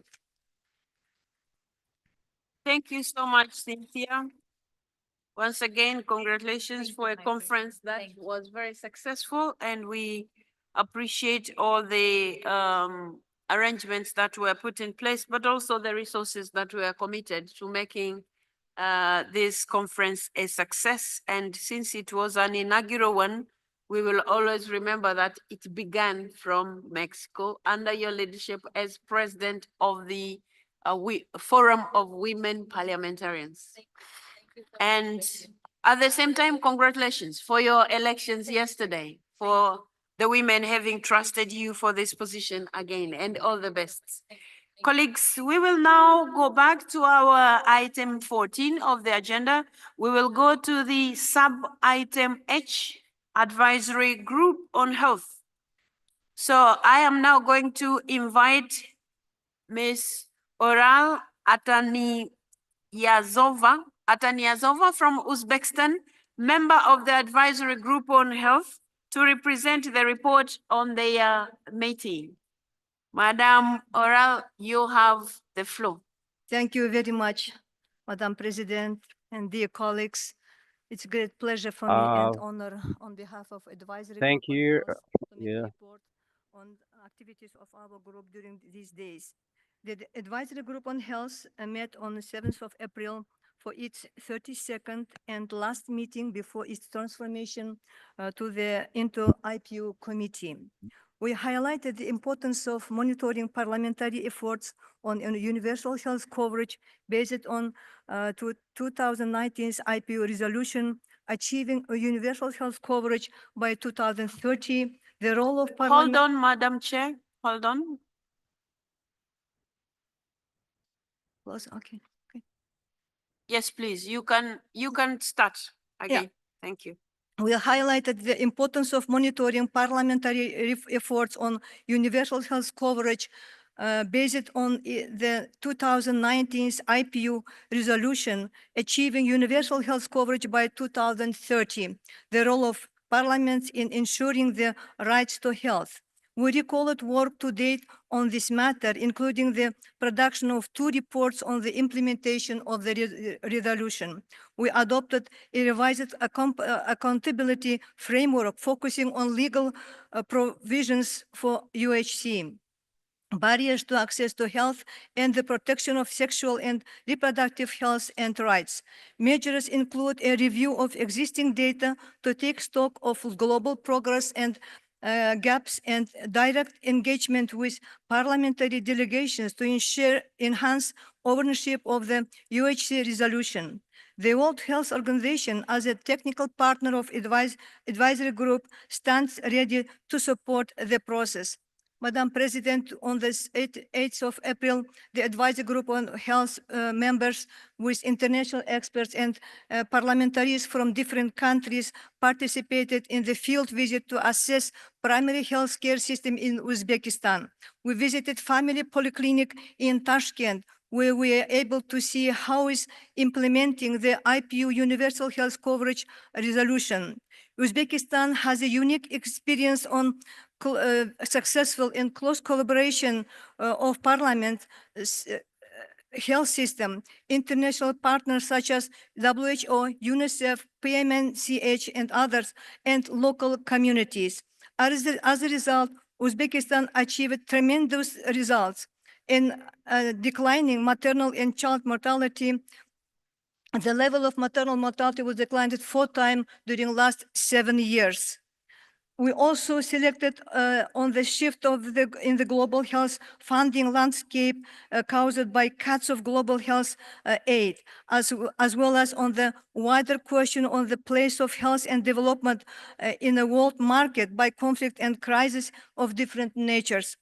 We heard reports from WHO and the Partnership for Maternal, Newborn, and Child Health on the negative consequences of this shift in the health-related areas, such as immunization, health emergencies, the collection of health data at the national level, and the promotion of women's empowerment and diversity. Finally, we took stock on the group's work since its inception in 2006. Including the documentation of law reforms to strengthen national HIV/AIDS responses, the first attempt to document parliamentary contribution towards UHC, and constant attention and dialogue on sensitive topics such as sexual and reproductive health and rights. We highlighted the relevance of the current health priorities going forward. We expressed our wish to the new Committee on Health of IPU to build on the strong legacy of the advisory group and continue raising the visibility of health within the IPU. Thank you very much for your attention. Thank you so much, Ara, for your leadership to this committee. We really appreciate your service. Thank you. Colleagues, I understand we have a video from the Director General. Yeah. So we will watch the video from the Director General of the WHO. Technical people, can you please assist with this? Dear Madam President Tulia Akshen, Secretary General Martin Chungong, distinguished President of the Assembly, honorable members of Parliament, dear colleagues and friends. I thank the Inter-Parliamentary Union and the Parliament of the Republic of Uzbekistan for the honor of addressing you today. I commend you for your focus at this Assembly on social development, equity and justice. Health is central to each of these goals. Parliaments play a vital role at this crucial period when the world is facing many geopolitical challenges and multilateralism is under assault. Dramatic cuts to official development assistance are causing severe disruptions to programs to fight HIV, malaria, tuberculosis, polio, and the response to emergencies, including the horrific earthquake in Myanmar. WHO is committed to working with the IPU to inform and support parliaments on global health priorities. At the next World Health Assembly, IPU is hosting a global parliamentary event to discuss your role in global health priorities, including the new pandemic agreement and the critical issue of sustainable financing. We encourage all of you to join your national delegation at the World Health Assembly to make your voice heard and to translate global health decisions into national level action. Thank you once again for your leadership and partnership as we work together for a healthier, safer, and fairer world. I thank you. Thank you so much. I would like to take this opportunity to thank him for the invitation. And of course, we hope and we count on him to participate at the event that he has just announced. Dear colleagues, the Council is called upon to elect 15 members for a 4-year term ending in April 2029. We have received the following candidatures.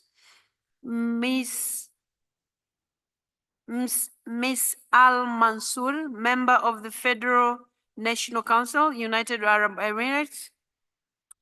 Miss Muyeka Muma, member of the Senate, Kenya. Miss Jaiswal, member of the Lok Sabha, India. Miss Avila, member of the Chamber of Deputies, Mexico. Sorry, Jaiswal is Mr. Sorry. Mr. Jaiswal, member of the Lok Sabha, India. Miss Avila, Chamber of Deputies, Mexico. Miss Thielen, member of the House of the Representatives from Netherlands. Mr. Loch, member of the National Council, Switzerland. Miss Ilimi, member of the National People's Assembly, Algeria. Ms. Clifford Lee, Senator, Ireland. Mr.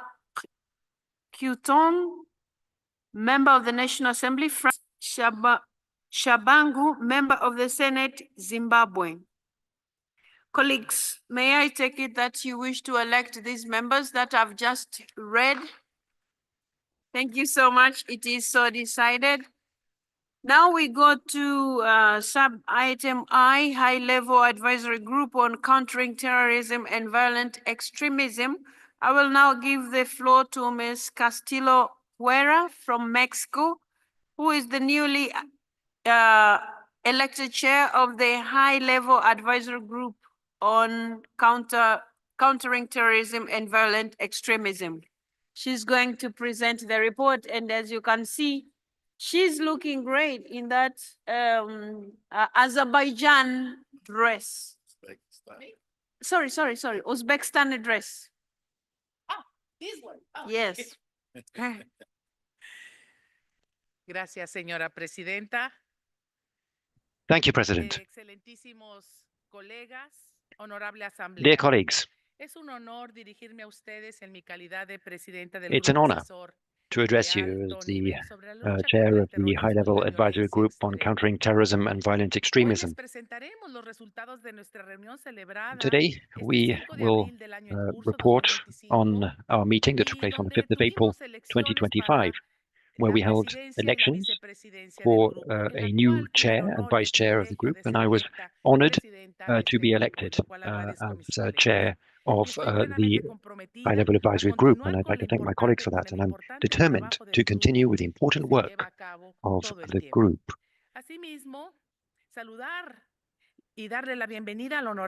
I also wish to welcome the new vice chair, Ms. Saint-Paul of France.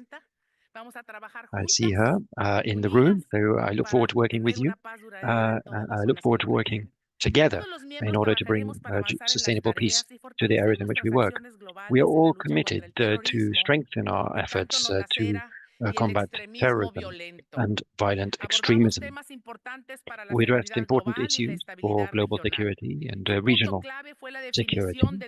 In particular, we looked at the definition of terrorism, and we heard progress in the various expert meetings and hearings that were organized by the IPU Secretariat, in particular on the in March this year. We looked at the future work plan and how we needed to move forward with the definition of terrorism and take into account the progress that's been made in various international fora in that respect. Measures to combat terrorism should never be used as a pretext to repress human rights defenders or government opponents, or indeed other legitimate civil society groups. We reiterated that point, and we agreed that the definition of terrorism needed to be clarified and depoliticized. It needed to include two key elements. Firstly, a condemnation of criminal acts that intentionally lead to death or severe damage. Quite apart from the act itself, we also need to look at the fact that it's an intimidation of a group or an attempt to force governments or international organizations to take measures or refrain from taking specific steps. So we needed to avoid the wrongful definition of other forms of terrorism as terrorism. We looked at the Work Program 2025 and the updated work program, which included new meetings and more work on the definition of terrorism. We looked at the use of artificial intelligence in the context of terrorism and transnational organized crime. We looked at the relationship between migration and the prevention of extreme violence. We received a proposal from Libya to welcome a delegation to Benghazi for an exchange of experiences on counter-terrorism and measures to counter violent extremism. Thank you to Libya for that invitation. We had a preliminary discussion on the impact of new technologies and AI in particular related to terrorism and transnational organized crime, which is such a threat to our societies. We underscored the concern raised by AI technology for security, and we agreed to convene a special meeting to look at the role of parliaments in that context and to determine the best course of action. The call of the Sahel was also mentioned. It's a key initiative in the region, and an ad hoc meeting took place an ad hoc group was set up to address the key issues: development, education, security, the environment, and communities. All of those key priority areas which are in line with the Sustainable Development Goals. And each of those teams will be supported by the IPU Secretariat and by specialized UN agencies and other actors on various programs in the region. We are very grateful for the support of international organizations that have worked together on that program. And with donors, we've also been discussing how to continue these programs sustainably for a sustainable future. Thank you very much indeed for your attention. Thank you, President. Thank you so much. Colleagues, I don't see any hands. Do I take it that we approve the report? Thank you very much, our chair of the high-level advisory group on countering terrorism and violent extremism, and we wish you all the best in your mandate that you have been just recently elected to. Okay.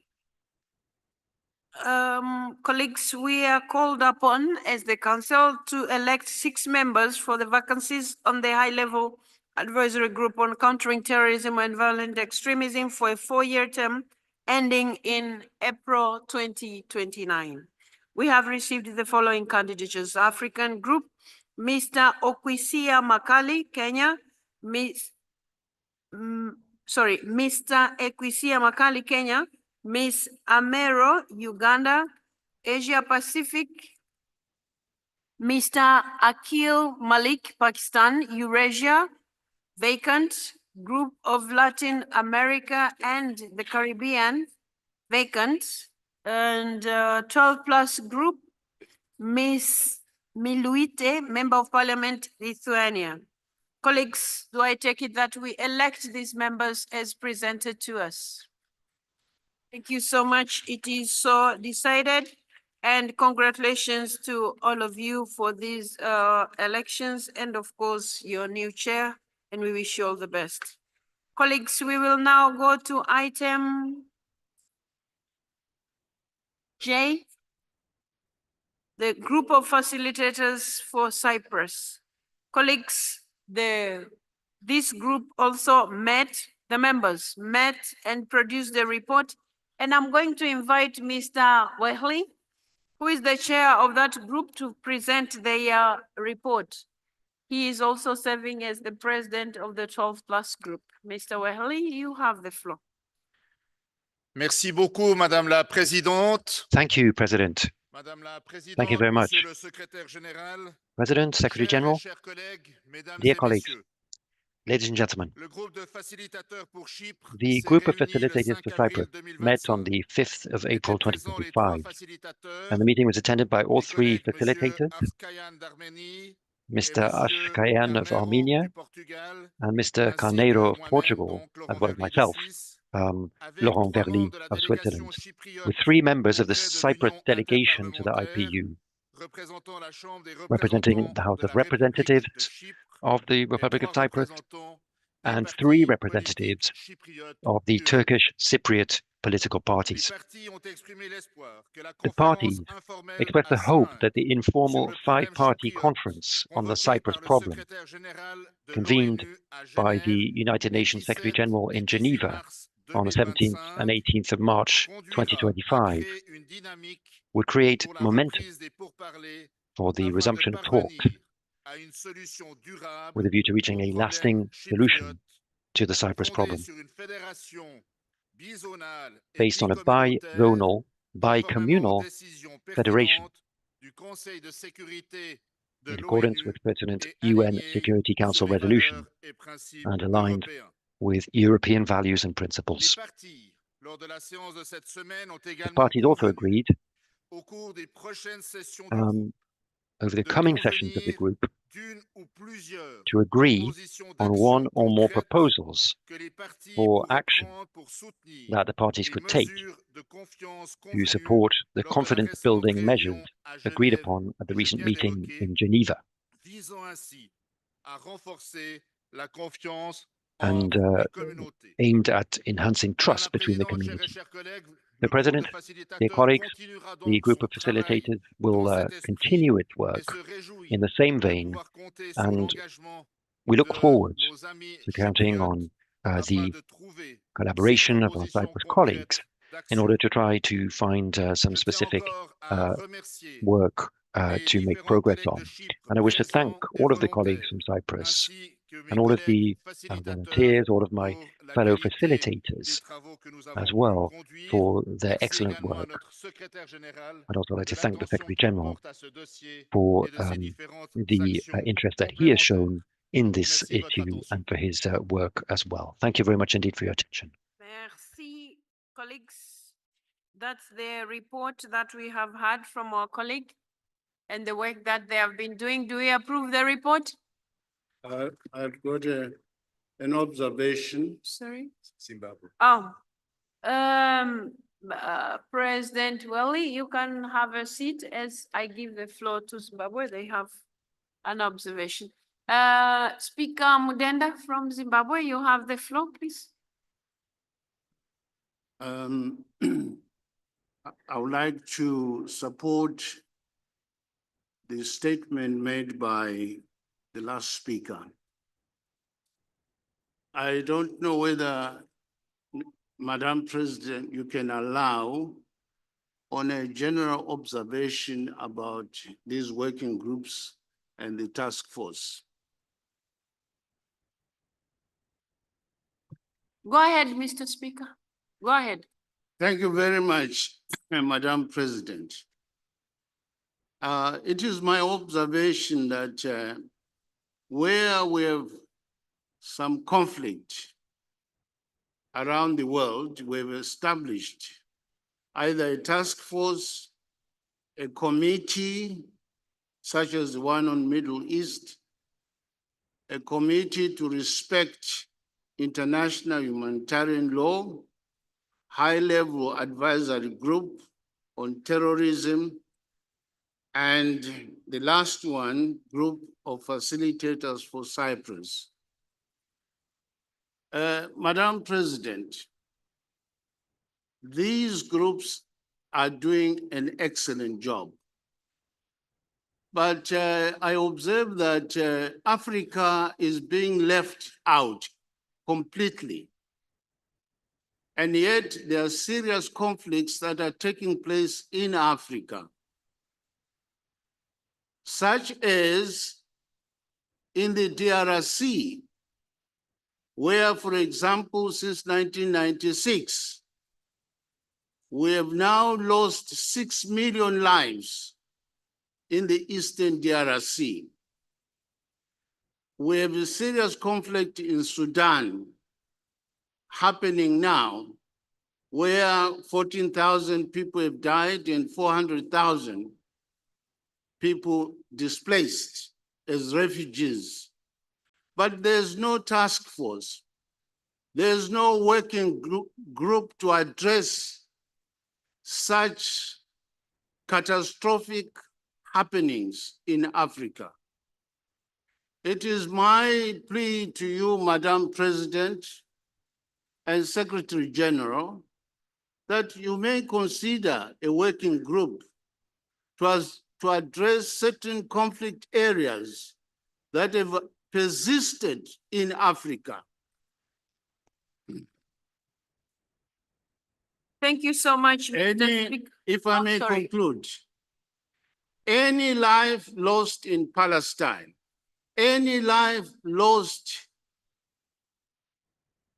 in Ukraine-Russia conflict, any life lost in Cyprus, surely is equated to a life lost in Africa. There's no better life in terms of humanity that is better than others. So IPU must pay special attention to the need for humanitarian application of humanitarian law, ending of conflict in Africa. Africa must not be left out in so far as finding some assistance to end some conflicts in Africa. I so submit, Madam President. Colleagues, I think although this is going to form part of this part of the proceedings, but it's not for the president of the group to respond. It is addressed to the leadership of IPU. So before we approve the report, I would like to report to you, one, that the bodies that are established within the IPU to deal with different challenges or conflicts that we go through, they usually come through a particular process.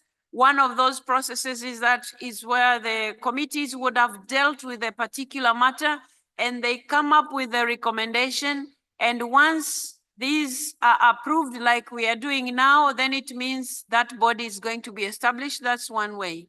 But the other way is where we have had resolutions in respect of the issues that are presented to us, meaning those resolutions would have suggested what to do in a particular situation or in a particular conflict. So that's how these bodies are established.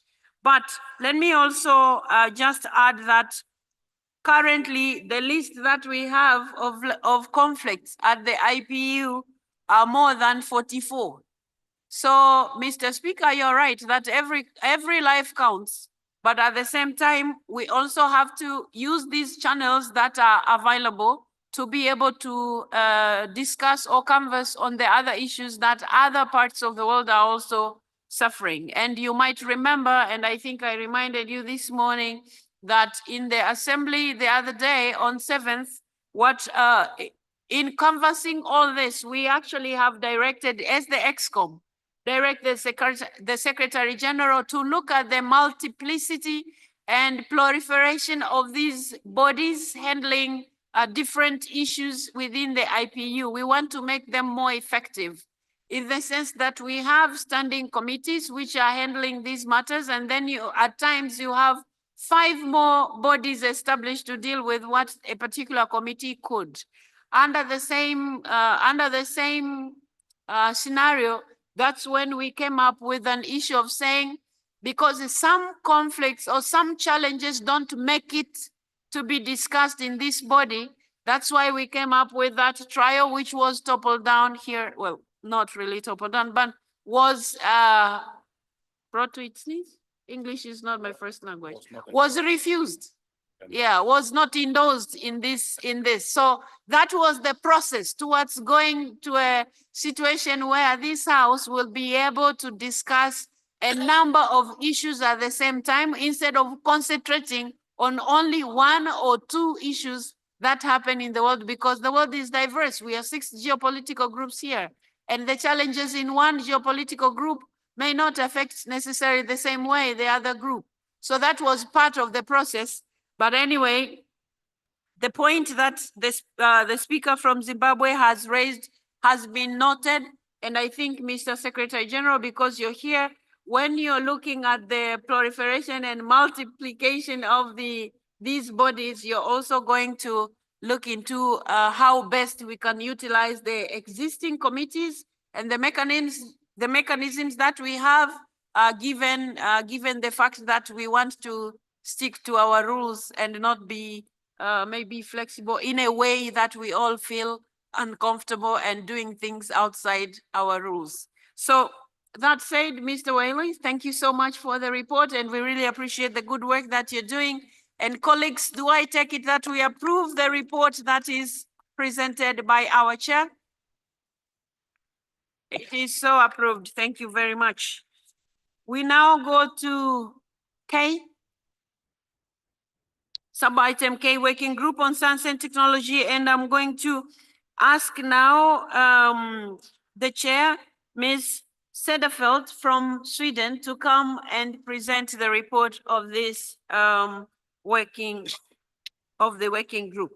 So you have the floor, Madam Cederfelt. Thank you, Madam President. Madam President, Mr. Secretary General, fellow members of Parliament, ladies and gentlemen, I am delighted to report on the meeting of the Working Group on Science and Technology. Let's begin began by looking back at the Parliamentarians Roundtable held at the 12th World Urban Forum in Cairo.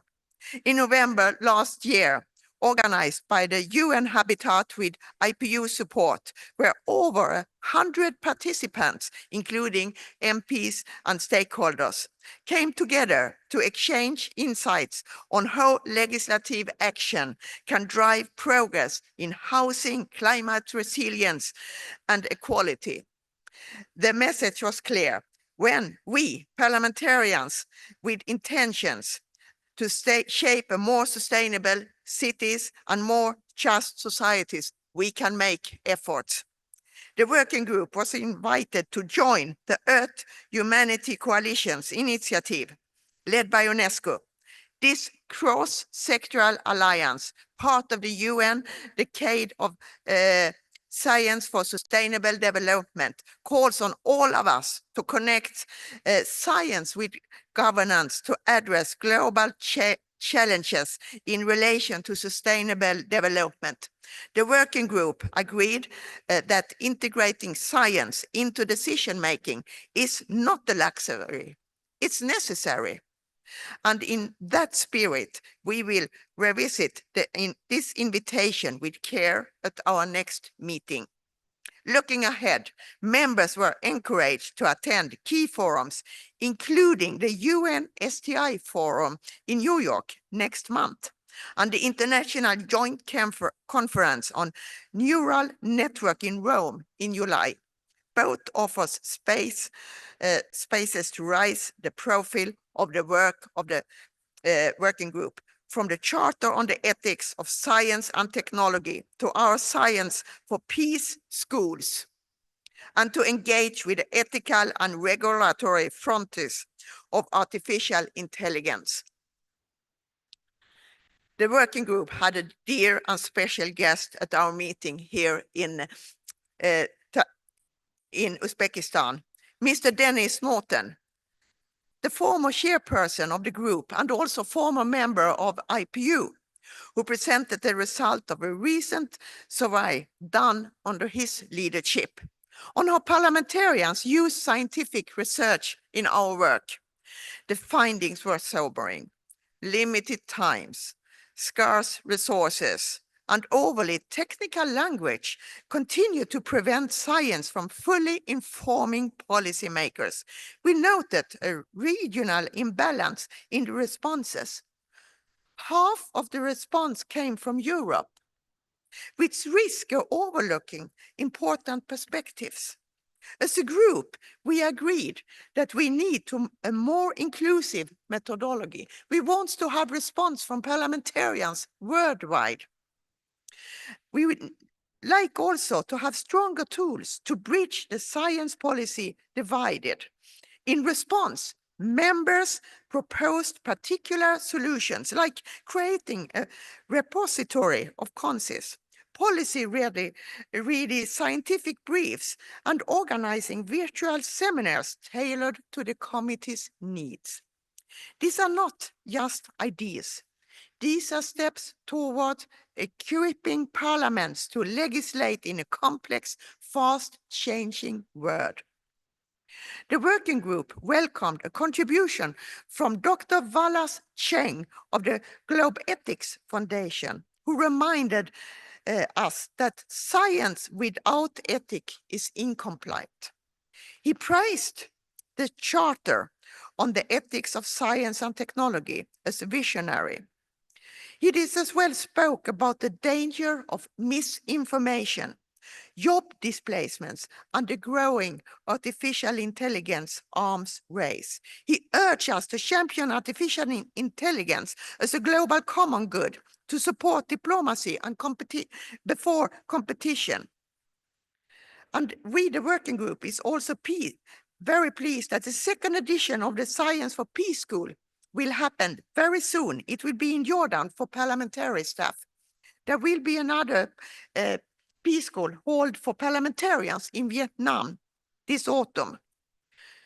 And let me also finally, in our final discussion, we reflected on recent global events from Davos to Paris And all these are focused, influenced by the artificial intelligence landscape and focus on ethics, social and political implication. Time is running very fast. So just to close my intervention here, I would like to thank the former chair of the group, Ms. Sahara Acha from Egypt. Her dedication as chairperson, her support have meant a lot for the efforts of the working group. But I would also like to thank all the members of the group who have ended their terms and welcome the new elected members. And I do also welcome the new elected vice chair, Mr. Nofadol Inna from Thailand. And I am very honored to have been elected as the chairperson of the working group. Thank you, Madam President. Thank you so much, Madam Chair, for that presentation of the report of your working group. We really appreciate the great work that you're putting in it. Colleagues, I was looking at hands, but I haven't seen any. Do we take it that we approve the report of this working group? Thank you very much. Thank you so much, Madam Chair, for that presentation. We really appreciate the efforts. Colleagues, the Council is called upon to elect 2 members for the vacancies of the working... Sorry? 12 members for vacancies on the Working Group on Science and Technology for a 4-year term ending April 2029. We have received the following candidatures. Africa Group, Mr. Kamal, Algeria. Ms. Kadeumanga, Zimbabwe. Arab Group, Mr. Hashim Kori, United Arab Emirates. For the female, it's vacant. Asia Pacific, Mr. M. Ali, Maldives. For the lady, it's vacant. Eurasia, vacant. Group of Latin America and Caribbean.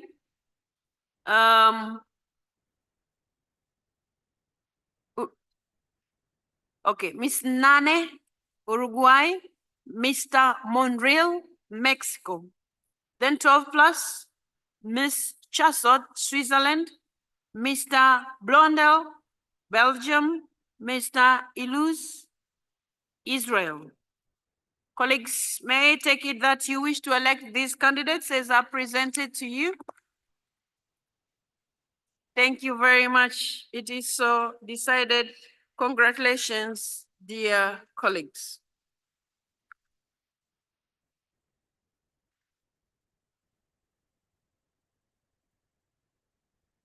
Colleagues, we are done with item 14 of our agenda. We will now go to item 15 of our agenda, which is reports on recent IPU specialized meetings. And on this one, colleagues, we will receive several brief reports, some of which are in form of short videos on a number of meetings you have approved at previous sessions. As usual, detailed information about these meetings and their outcomes are available on our IPU website and other channels. So we will start with the 10th G20 Parliamentary Speakers Summit, P20, that took place from 6th to 8th November in 2024 in Brasilia, Brazil. Technical team, please. The video.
Thank you so much, colleagues. On your behalf, I would like to thank the Parliament of Brazil, meaning the Senate and the lower chamber, for their support for this meeting that took place there. But we are also going to watch a video on the IPU parliamentary meeting at COP29, which took place from 16th to 17th November 2024 in Baku, Azerbaijan.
Thank you so much. And I would like to thank the Parliament of Azerbaijan for the support for this event. It was also one of the very good organized conferences. Colleagues, the next video report is on the Regional Conference for Parliaments of the Asia-Pacific region on global health security, which took place from 2nd to 3rd December 2024 in Bangkok, Thailand.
Thank you so much, Thailand. Also the speakers for having put in place all these arrangements. We really appreciate. Now we will go to the video on the Third World Summit of the Committee of the Future, organized from 13th to 14th January 2025 in Santiago de Chile, in Chile.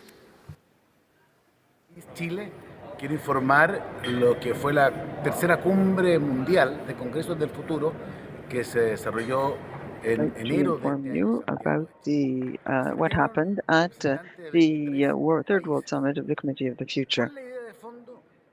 What was the basic idea? We have to look at the internet ecosystem as a whole, englobing the political world, inter alia, and they focus a lot on the short term, here and now. I think it's important to think about the long term. Therefore, we convened this special IPU session called the Committee of the Future. What's the idea behind this? It's to think about the long term. It's to think about things, for example, like the illnesses, the diseases of the future. What kind of work should we prepare for humanity in the future? I think these are very topical issues, and the conference of the future should indeed involve all the parliaments around the world. The idea of being to lead to greater understanding around the world. Yeah, thank you very much, Chile. We also appreciate. The sound was terrible. We had all the background noise. We now go to a video report again for the 2025 parliamentary hearing at the United Nations, organized from 13th to 14th February 2025. Yeah, I don't mind doing a video, but I prefer it when you don't have all the background noise or you have a script.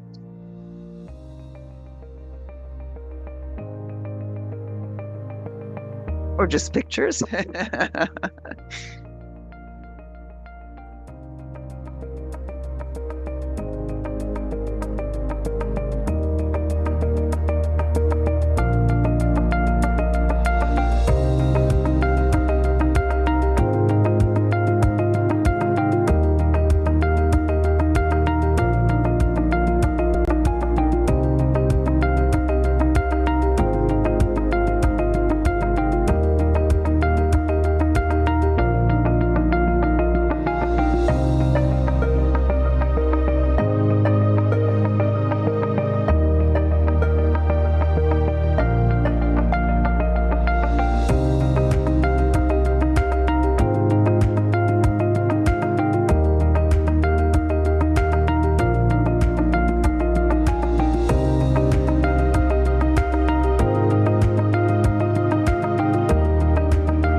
Thank you very much. Colleagues, this was organized between ourselves and the United Nations, but I would like to specifically thank the head of our IPU office in New York, Paddy. I don't know if she's in the house, but we appreciate their coordination. So now we are going to look at the video again about the parliamentary meeting in the context of the annual session of the United Nations Commission on the Status of Women that took place from 11th March to, 11th March 2025 in New York.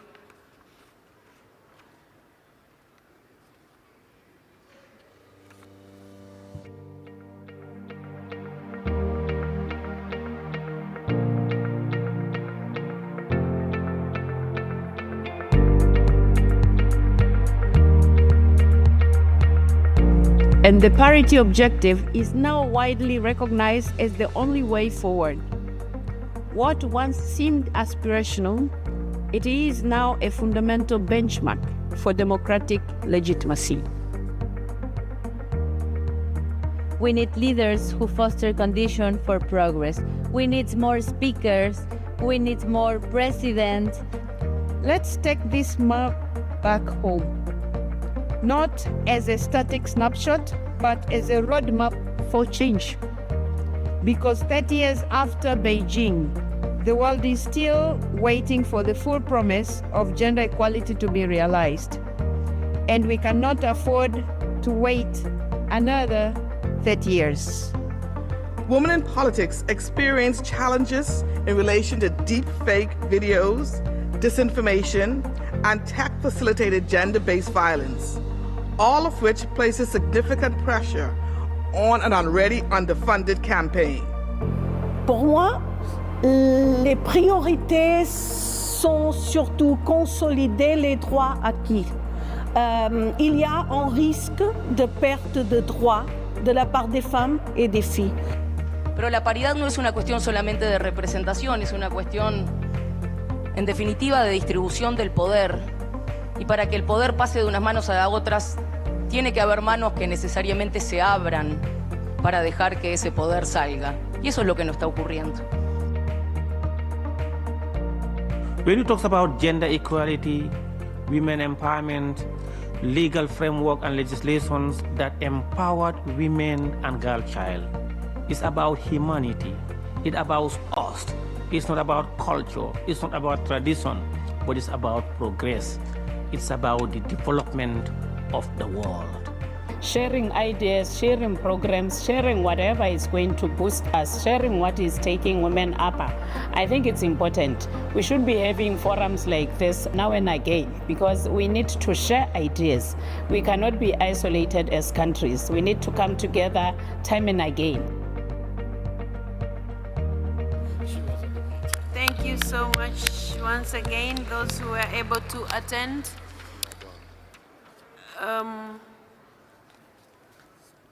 She presented already.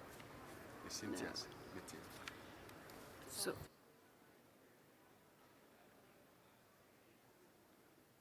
Okay, so the other report was already presented by Cynthia, dear colleagues, as you were requested. So, do we approve the reports on which have just been presented to you, all of them? Thank you very much. The reports are approved. So now we go to item 16 of our agenda, which is any other business. Colleagues, we have not received any request to take the floor at this moment. Otherwise, I would have opened the floor to whoever was requesting to take the floor. So, that said, I wish now to take this opportunity to close the 215th session of our Governing Council, and let me thank you all for your diligence and for the fact that you have been very keen in following up all the activities of the Governing Council from the first day that we met and today the second day. I really appreciate your commitment. Thank you so much for your participation, and thank you so much for all the leaders who had a chance to present here the reports. We really value your time. We value your investment in the work of IPU. We really appreciate all of you. Thank you. At the same time, colleagues, I would like to say I look forward to seeing all of you soon when we meet for the 216th session in Geneva in October 2025. That said, colleagues, the 215th session of the Governing Council is now officially closed. After that, I have one announcement, colleagues. We will resume not the Governing Council, this is already closed, but we will resume the assembly, the IPU assembly from 3:15. 3:15, we will resume here and we will all be ready for the agenda that is ahead of us. Please try as much as you can to be on time so that we also finish our assembly on time. Thank you so much. Have a good rest. Have a good afternoon. Good lunch. Bon appetit.